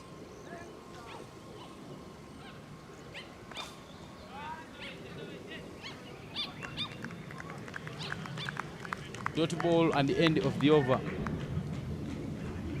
22 gone and 76 for a loss of 7 is the score.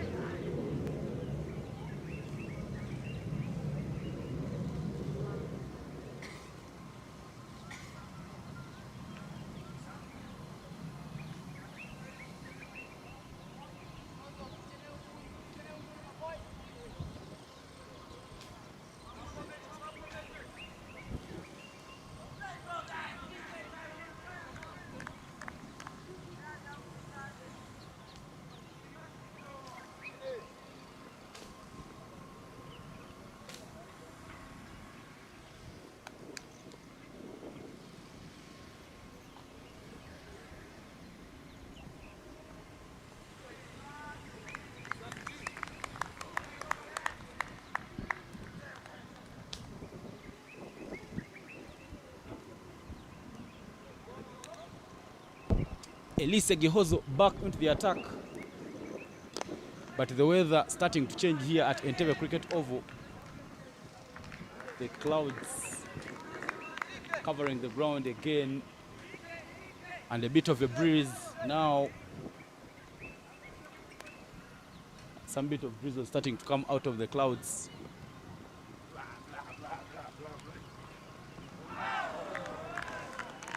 Turn and bounce, and it is a dot ball. But the drizzle will be becoming a little heavier at the moment. 77 for 7. Goes, but hits it up in the air. May not catch it. Oh!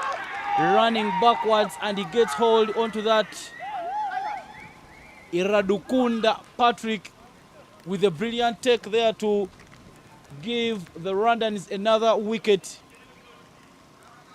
Good display there, but the drizzle now becoming heavier here at Entebbe Cricket Oval. It is another wicket that goes. Waiting to see if the umpires will call the covers. Yes. The umpires have called the covers on as soon as Uganda lost the wicket. But what a passage of play here. What a display by the Rwandans. They've made sure that they take their chances. A no-flying zone of sorts. The the spinners picking up most of the wickets. And what a performance here.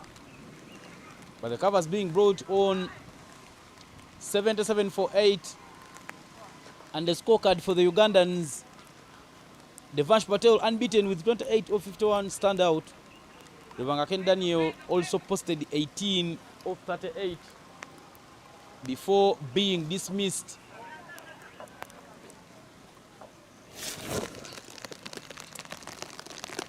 Three wickets for Mugisha Israel Bruce, 2 for Gihozo Elise, and the seamers Patrick Iradukunda and Jules Mugisha with 1 apiece.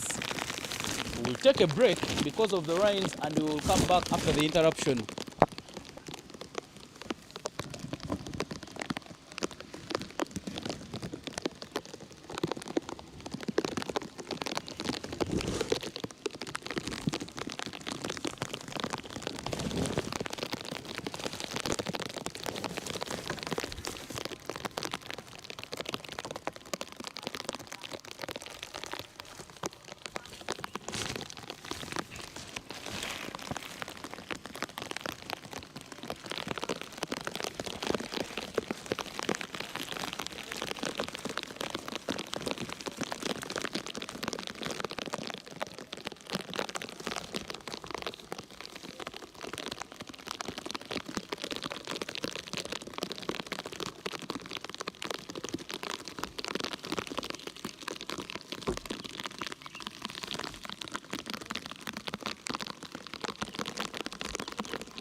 A brief rain interruption here at Entebbe Cricket Oval. And in a flash, we have lost 4 overs. This game has been reduced to 43 overs aside now. 77 for a loss of 8. 2 more wickets for Rwanda under 19 to get. But the umpires have finally made their way back to the middle. Jeremiah Alpha Adoa alongside Simon Chintu. The rain playing hide and seek here at Entebbe, but we are back for the action. This is Uganda under 19 versus Rwanda under 19 in the High Performance Cup 2026. A wicket had fallen as we went out for the brief break. But Felix Ochan is the new batter in for the Uganda under 19, and Elise Gihozo, who had so far delivered just 1 ball that picked up a wicket before the rain interruption, will continue.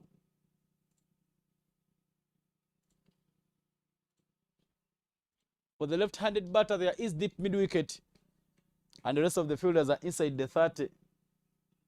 And here we are back for the action. Starts off with a wide. Bowling it right arm round the wickets. Elise.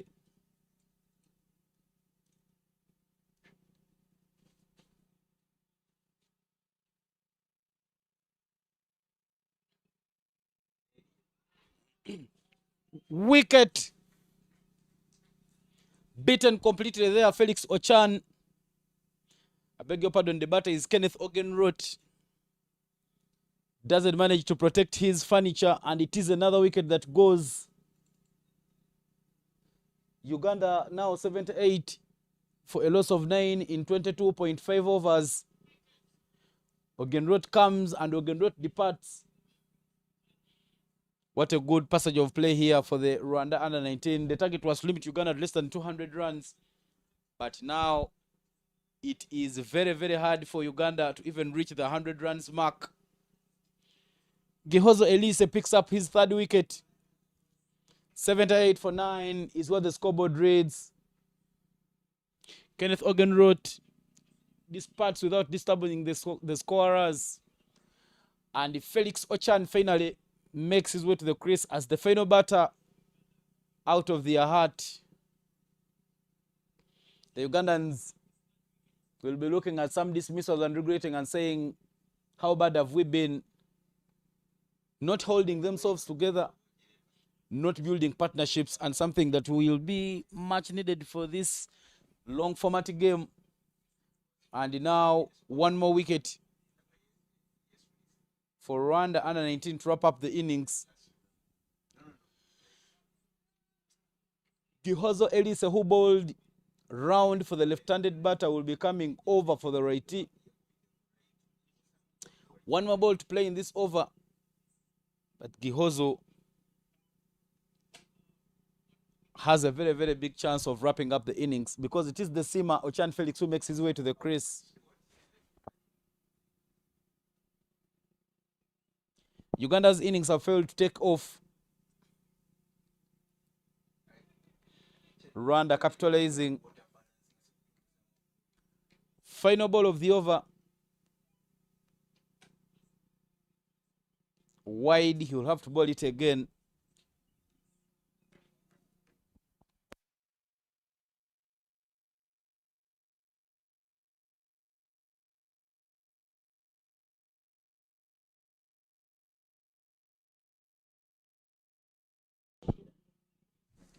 Uncomfortable Felix Ochan, but it is a dot ball to end the over.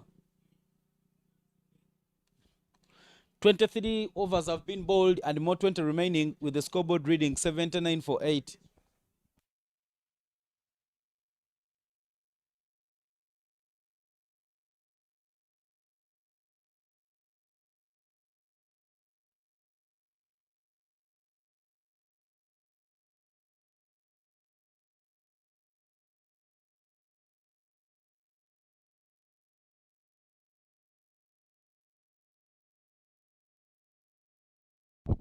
One more wicket for Rwanda to get Mugisha Izere Bruce back with the ball to bowl his 8th over. Devansh Patel, who looked a little comfortable for the Ugandans, 28 of 51, is on strike. A bit of soft hands there from him, but it is a dot ball.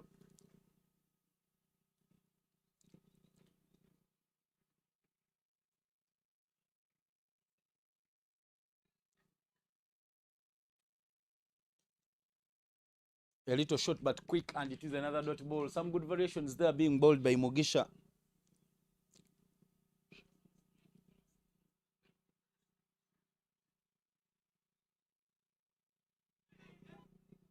Getting back on the back foot, but he manages an inside edge, and they will take the single.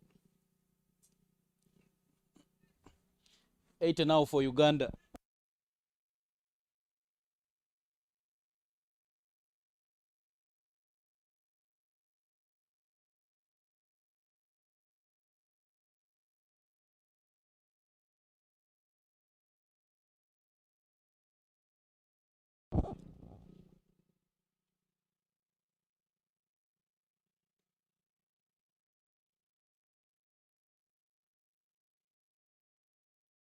Not too much foot movement there coming in from Ochani Felix.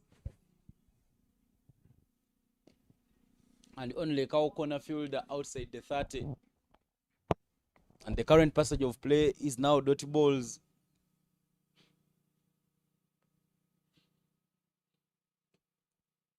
Ball there from Mugisha Bruce trying to buy a wicket. And the end of the over. 80 for a loss of 9 is the score after 24 overs. More 19 to play in this innings.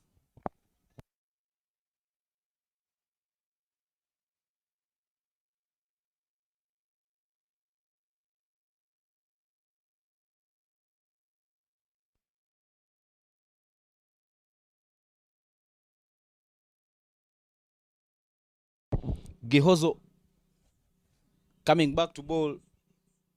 Gihozo and Bruce have shared 6 wickets amongst themselves. 3-3 each. Hit down to extra cover there. A vacant area, and that will roll all the way to the boundary.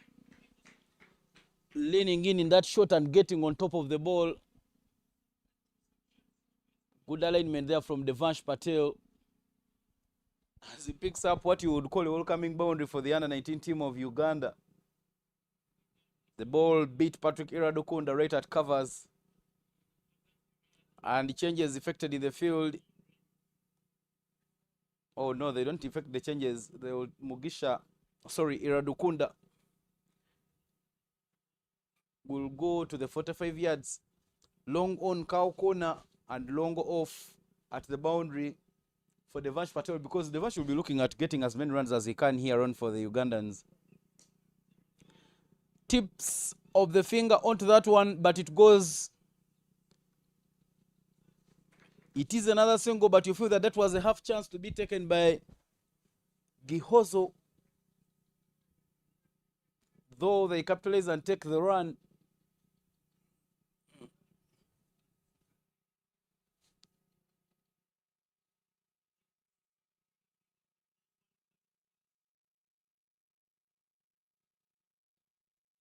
And for Felix Ochan, all the fielders come up. Dot ball there, but he's looking to be in a very, very good shape.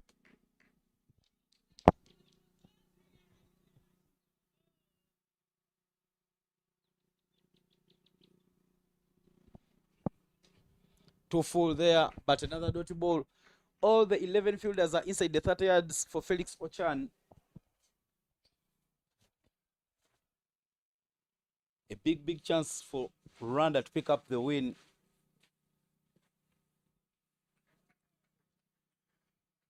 They have been bowling the good areas and taking all their chances. And they are just making sure that they keep the good work. Trying so many things has been the trade of Kihozo, but that will be judged weighed by the umpire.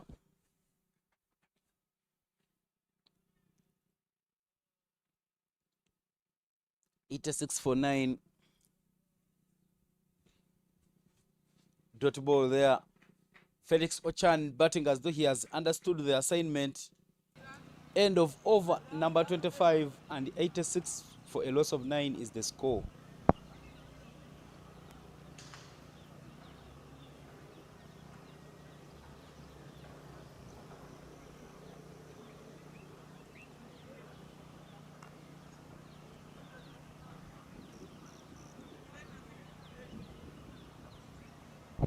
This is the last game of the tournament.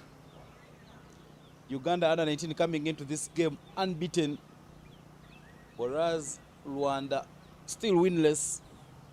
These two teams have met twice in this tournament, and Uganda has won both times.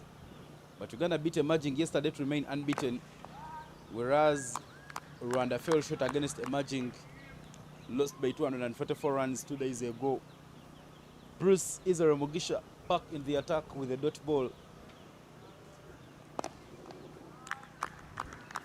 Long on, long off, and cow corner at the boundary, because they know Devansh Patel will be thinking that I don't want to expose Ochan, so let me go hard and pick as many runs as we can. If we can get to the 100 runs mark, maybe we can come back and bowl and try and defend. But that's good work there from Bruce, putting his fingers to stop that one.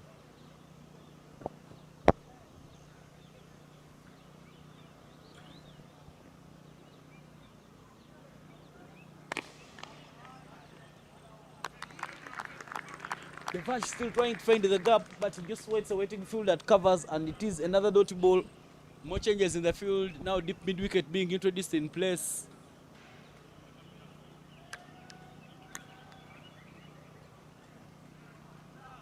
Samuel Irakoze. And now the field at Galley will move towards short third, but wide there, called by the umpire. Mugisha trying to ball it outside off stump and trying to ball it quick. 2 more in this over. Good placement there from Devansh. As soon as they pick a fielder from square leg, he manages to swing his arms and send one to that area to pick up another single.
$90 for 9 after 26, as we now see a bowling change for Team Rwanda.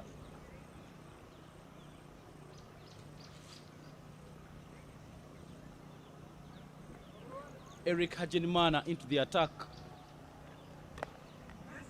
One edge there by Devansh Patel, and chance for them to pick up 2. Uganda will be now looking at getting to the 3 magical figures. But the new bowler has come into the attack. plays for Sorwatwe Cricket Club. He comes from the northern part of Rwanda. Northern part of Rwanda. Oh yeah. That's one of the areas that you find in the northern part of Rwanda. Hagenmana. Enrique. Another Hagenmana in Rwanda who works as the operations officer, operations manager. Hagenmana Damaseni Ja. An umpire by trade, but some good passage of play here for the Ugandans. The last wicket, pending some runs. Devansh Patel saying, yes, I should now try and make sure that I accelerate a bit, but there is extra cover. Long on and long off because Damaseni's ball are drifting away from Devansh. There is no protection on the on. A little quicker, but it is a dot ball.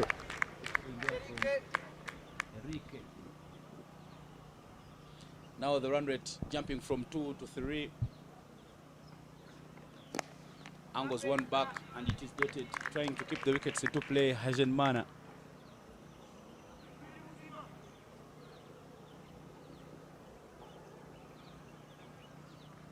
Too full. And down to long on for a single. Now the change coming in for run, and because it has been spin that has been doing the magic for them and working out. Gihozo Elise and Mugisha Bruce Izere. Now the Rwandans bring another spinner into the attack, beating him completely, and it is a dot ball, bring us to the end of the over. 5 in Enrique Hagenmana's first over. And as we come to the end of over number 27, 95 for a loss of 9 is what the Ugandans do have on board.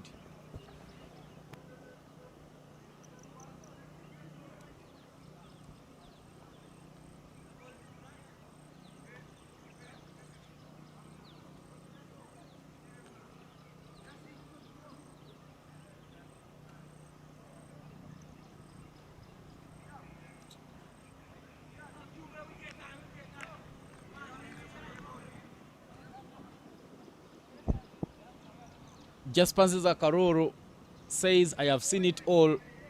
And now 2 new bowlers into the attack. And there will be a seamer to come into the attack from the golf clubhouse end. Rukundo Shapo.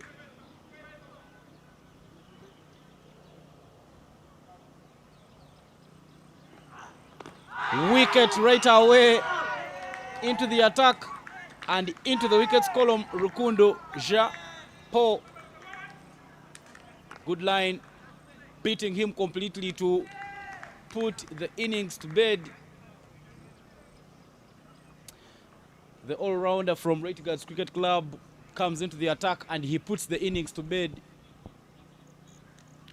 Uganda all out in 27.1 overs for just 95 runs. Unfortunate things happen when you never expected them. The man who looked so comfortable, going right to the 30s, Patel, Devanshi, the son to Ritesh Patel, will be the last wicket to fall for the Ugandans, but he's done his work. He's done the anchor roll. Uganda falling short of that 100 runs mark, 95 all out. But what a bowling display here for the Rwandans.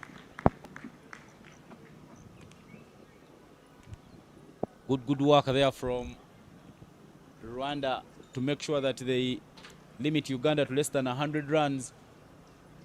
And as they get ready to come back for the second innings, you'll feel that they have done a lot of good work in the first innings, making sure that they don't give away many. And when you look at the batting card there for the Ugandans, Ruvangakeni Ronald, Ruvangakeni Ronald 4 of 15. Ahiswe Samuel 9 off 4, and Devansh Patel there standing tall for the team, scoring 40 off 67. Only Ruvangakeni Daniel giving some bit of support, 18 off 38. Ducks in that column, none for Genrot. And the bowling card there for the Rwandans.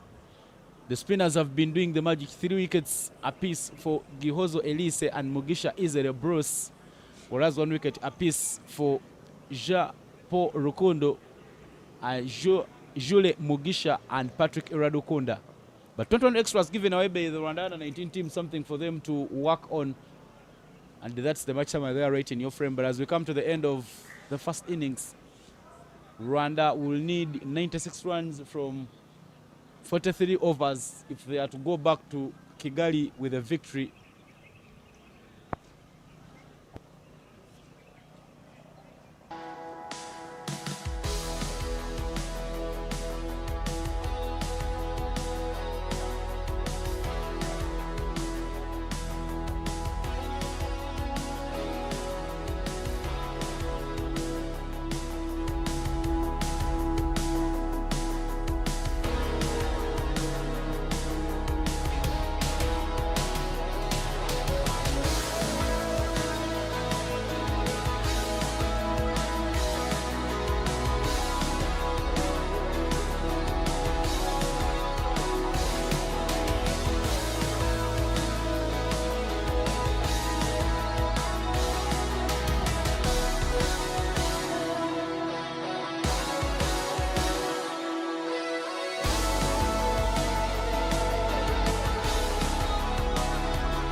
96 from 43 overs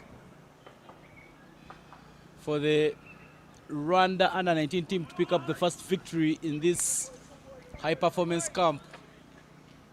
There is no room for error for the Ugandans because somehow they failed to put a very, very respectable total.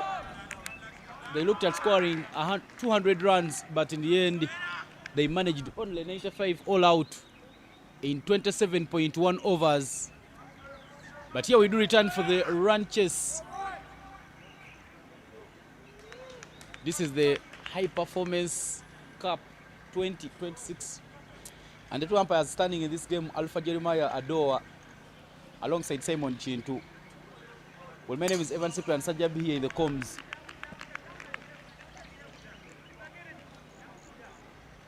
And I'll be taking you through the commentary of this match.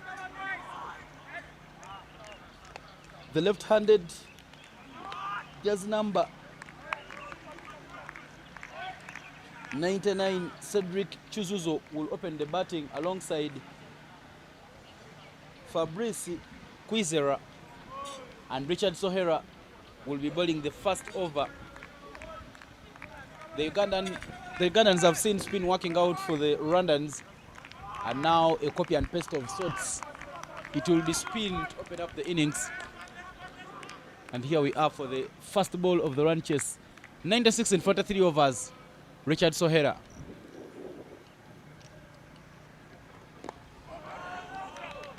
He's angled it into the left-handed batter, but it is a dot ball.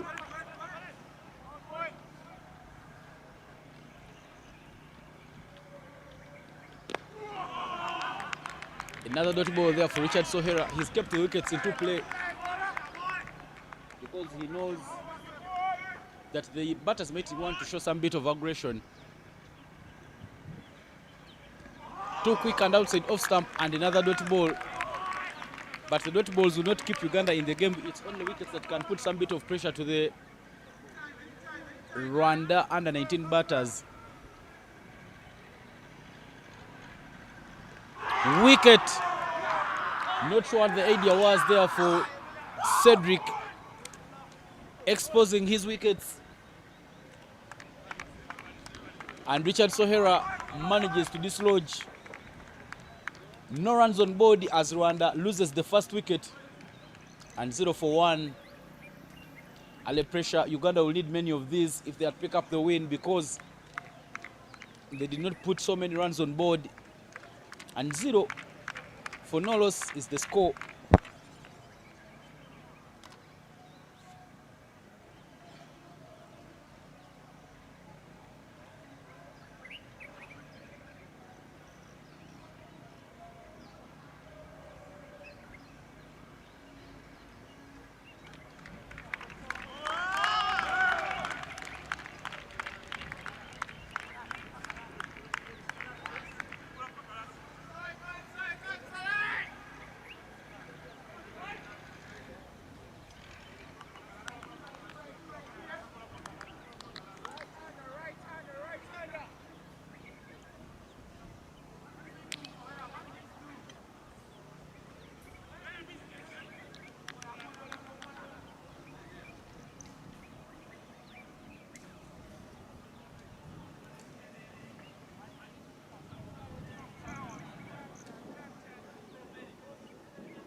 And now we see the captain making his way to the crease, Jasper Nziza Karoro.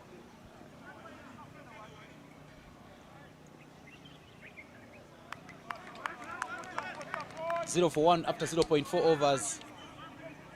Cow corner at the boundary.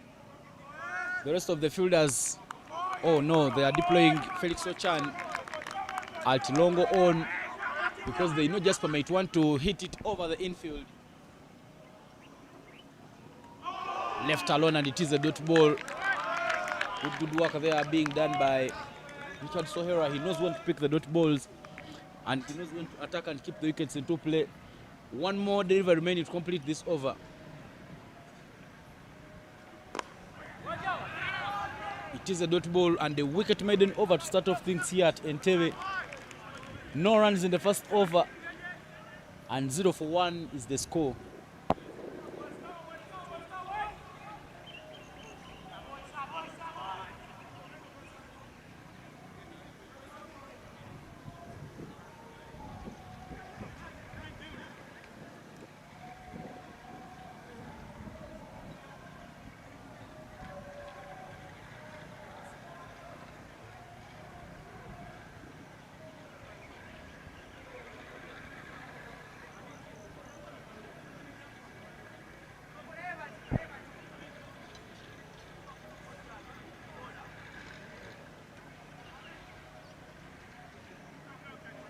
Second over, and it will be Hamid Munyigwa to try and complement the good bowling display there by Richard Sohera. Entebbe is one of the places with spin-friendly wickets.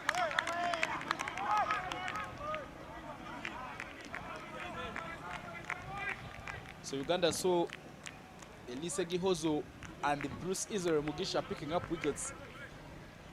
3 apiece for the spinners, and now the spinners in the attack. Good ball there, Fabrice Kwizera facing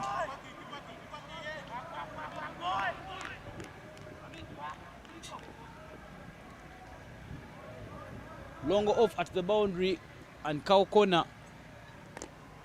tries to go hard but doesn't make connection, and it is the second dot ball there for the Ugandans.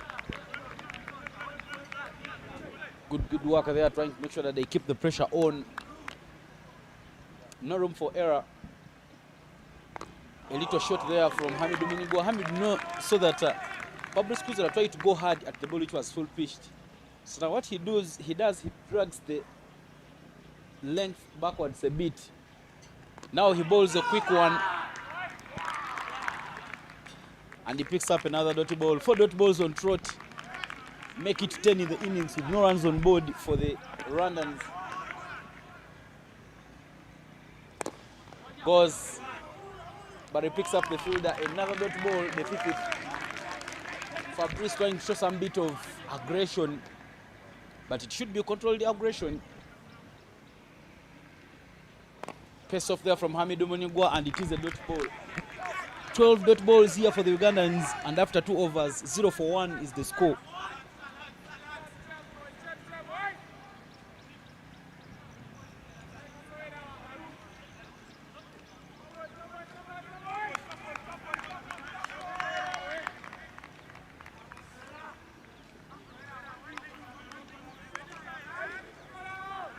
So Hera Richard at the back of the wicket maiden over. He returns for his second over.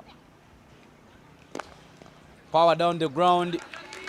Work to do for the man running in from long on. But that goes all the way to the boundary. Just passes Karoro, the captain, breaks the shackles and sends one to the boundary. Made full access and full patches. And because long off was up, that ball rolls all the way to the boundary.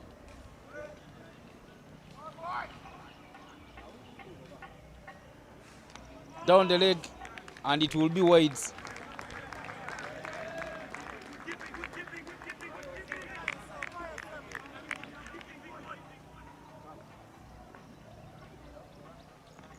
He goes again, and he plays it over the head of the fielder. Hamid Munyigwa giving it a chase, and they will take a double. Nziza Jasper trying to start showing some aggression there for the Rwandans. A game where the Rwandans have done a lot of good work limiting the Ugandans only 95. They need to make sure that they cap it off with another good bowling display. I beg your pardon, with another good batting display there if they'll pick up the victory.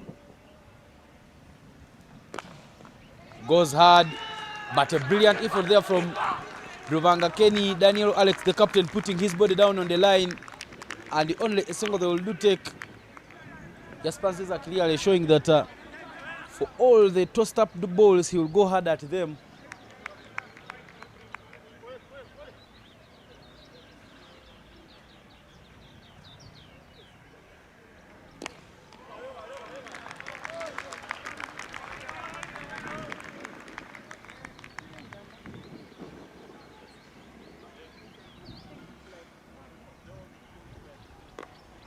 Little shaky, but straight to the field, and it is a dot ball.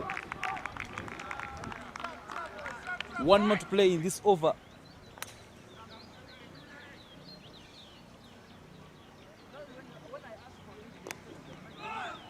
Not very, very good there from him. No foot movement, just throwing this bat there. You can easily edge one Fabrice Kwizera, but at the end of the third over, 8-1 is the score. More 84 needed in 40 overs.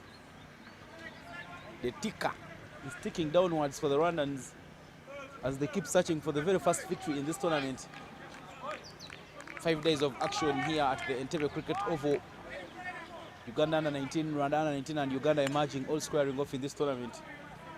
At the back of the maiden, Hamidu Munigwa will be coming back to bowl. Cow corner and long off are both at the boundary.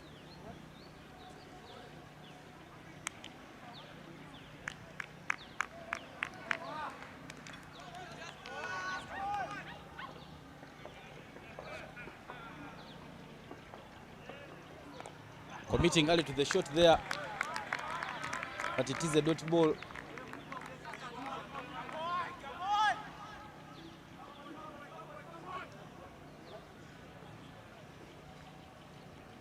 Creates room and goes powerfully.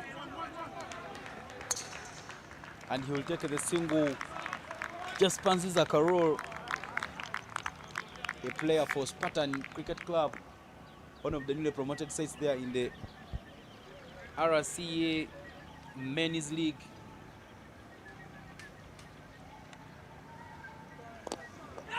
Beautiful there from Fabrice. Just getting out its pitch, and he manages to work it away.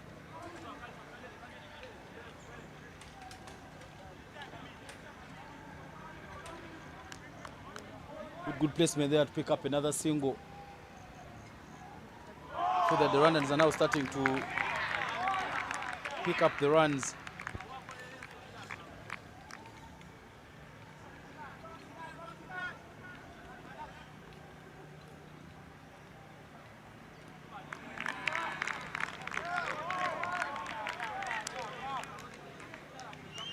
Another dot ball there.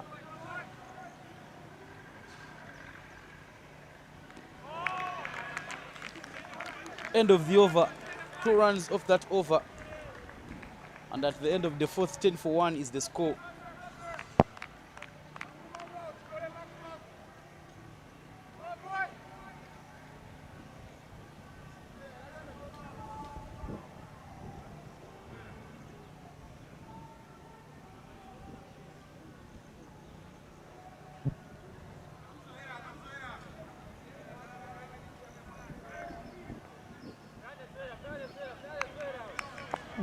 So Hera Richard back for his third over.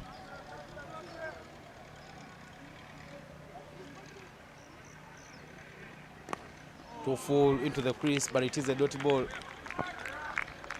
Good plan there from Richard Sohera.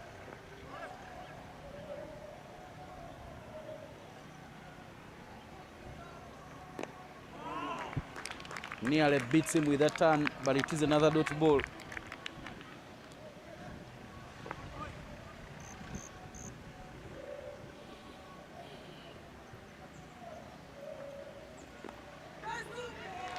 Good placement back out of the square.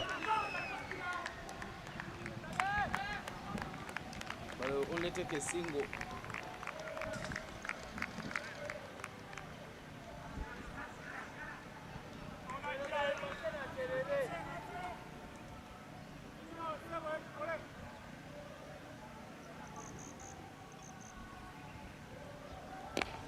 Goes powerfully there. But he picks up the field, and it is another dot ball. Just Nziza Karolo, the captain, showing some bit of aggression.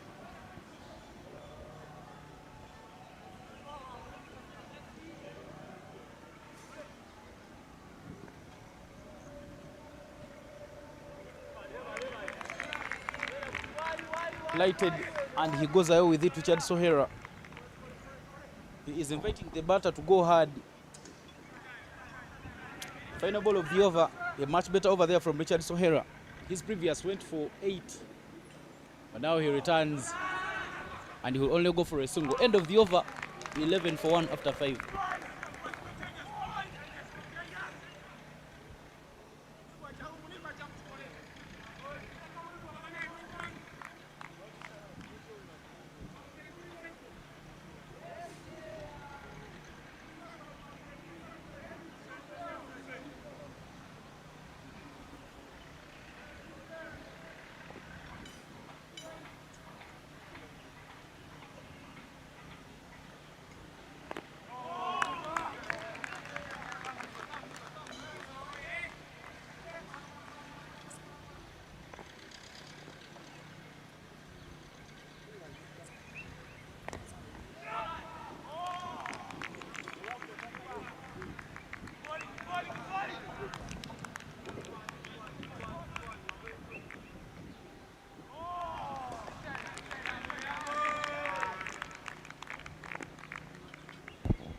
Good return there for Hamidu Munyigwa. Picked up 3 dot balls on trot.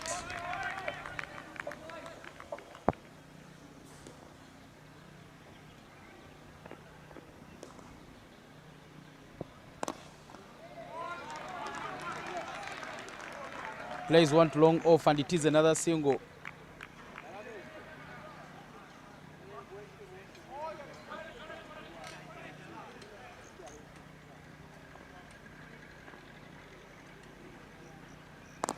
Pulls that one away very nicely. Some good timing there from Quizler. What could have been a double, they will only take a single.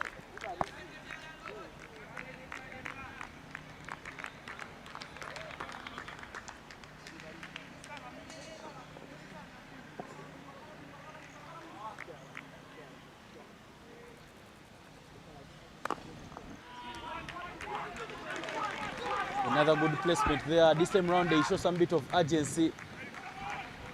And they take a double, bringing us to the end of the over. 15 runs for a loss of 1 is the score after 6 overs. Late start to this game, initially reduced to 47 overs aside, but another interruption in the first innings, and the game further reduced to 43 overs. 77 runs more needed by the Rwandans to pick up the victory in 37 balls. 15 for 1 after 6.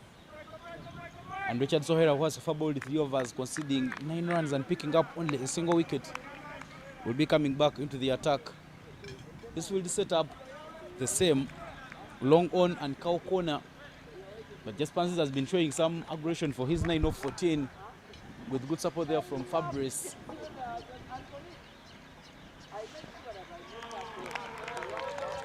Rwanda losing the wicket early. Cedric Chuzuzo falling in the first over. He goes, there is a call of quarter, but no one to catch that one, and it lands safe.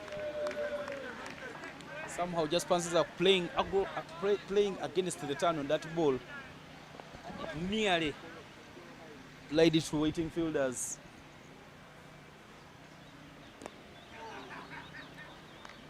Quick and flat, but a dot ball.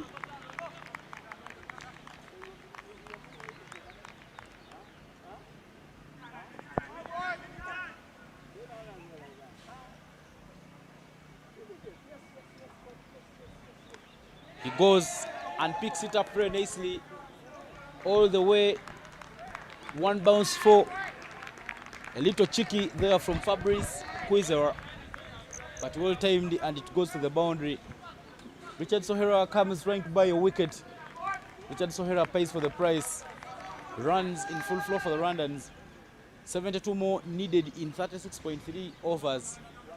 They have found a way of taking care of the wicket column, having lost an early wicket in the first over.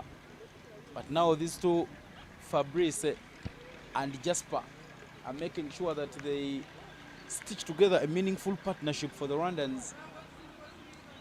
Rwanda will go happy back to home if they do pick up this win, whereas Uganda still believing that they can pick up wickets and maybe cause an upset here. Upish and slightly over Samuel Ahaisiwe there at mid-wicket. So that Samuel Ahaisiwe, because he's a tall lad, would have tried jumping up to try and catch that one, but no effort. He went round it, and it is another single there. But in this over, Richard Sohera very, very good of bowling to the body.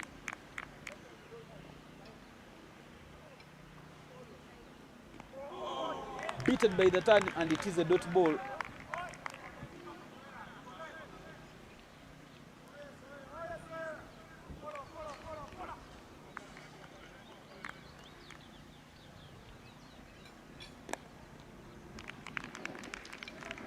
End of the over, 7 gone and 21 for 1 is the score.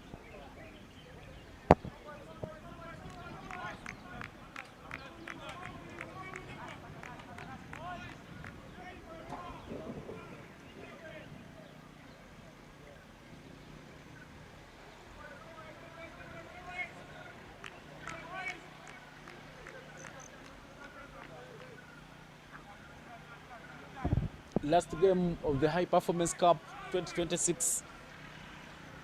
It's Rwanda under 19 versus Uganda under 19.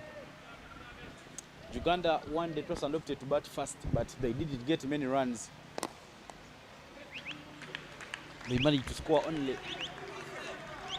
91. Now the run chase is on. 23 for 1 after 3.1. Beg your pardon, it is 22 for 1. Hamidu Munyigwa returns into the bowling attack for the Ugandans. So far given away 7 runs in 3.1 overs. Swings hard but doesn't time it. Bowled slow there by Hamid. And not in the hitting arc of Jasper.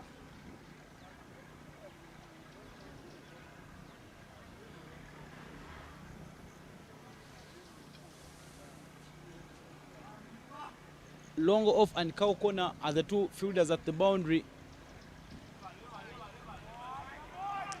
Outside the tram line, and it's white there. Called by the umpire, the Mukono-based umpire Simon Chintu, who is also the chairman for the Mukono cricket community. Him, Simon and the team doing a lot of good work, making sure that the young lads within the Mukono sub-region, Mukono, Buyikwe, and Kayunga do access this game of cricket. And he has a belief that the game of cricket should be impacting lives. After Hamid manages to adjust the lines, Devansh Patel leading runs is scoring the first innings. And now I feel that for Jaspanza is trying to overhit the ball, he may feather one to Robert Oweli, the wicket keeper. He needs to be a little cautious in his approach.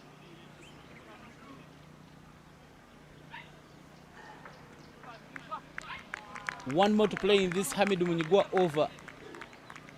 68 more needed. This time round, Jasper goes and picks it up very nicely. One bounce for Baware shot. He has been trying to look for one time. He sweetly connects one. And that boundary will bring us to the end of over number 8. 28 for a loss of 1 is what the scoreboard reads for the Rwandans. And they need more 64 from 35 overs to pick up the win.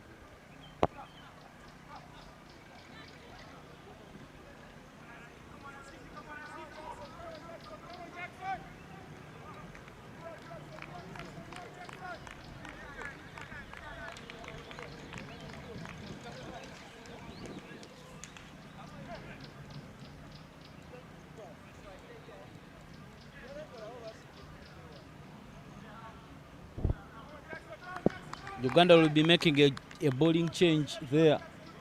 Jackson Asiku coming into the attack to replace Richard Sohera.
Yeah, 3 dot balls on trot there for Jackson Asiku. He's made a very, very good start. The captain just making sure that these batters don't get used to the spinners. And now he brings in Jackson Asiku, who bowls some bit of cutters, some swing backwards, some swing away.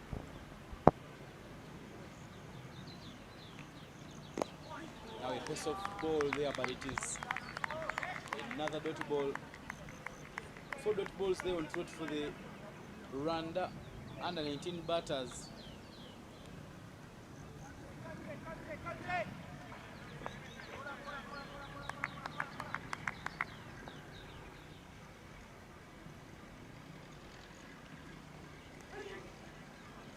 Very quick down the leg and it's wide.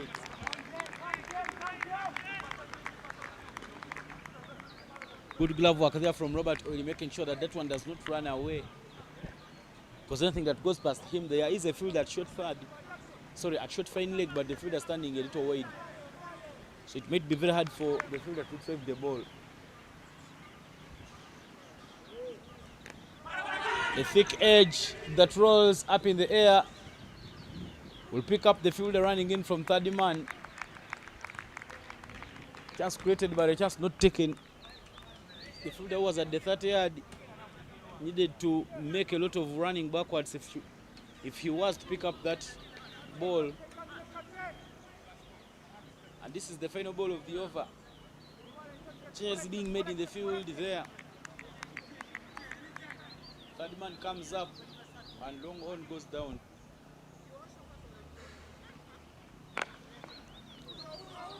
Try to go and hit that one, but it was paced off and the ball wasn't coming.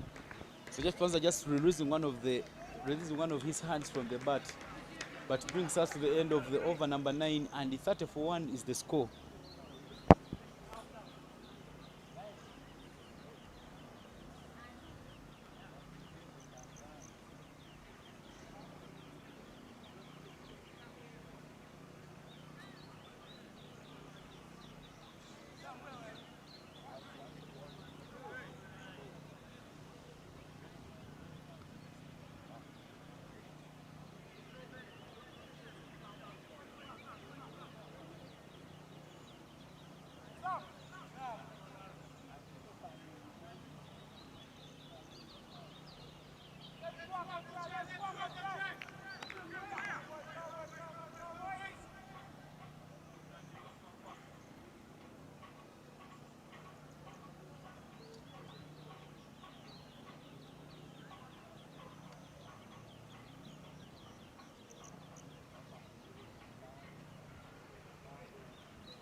for me?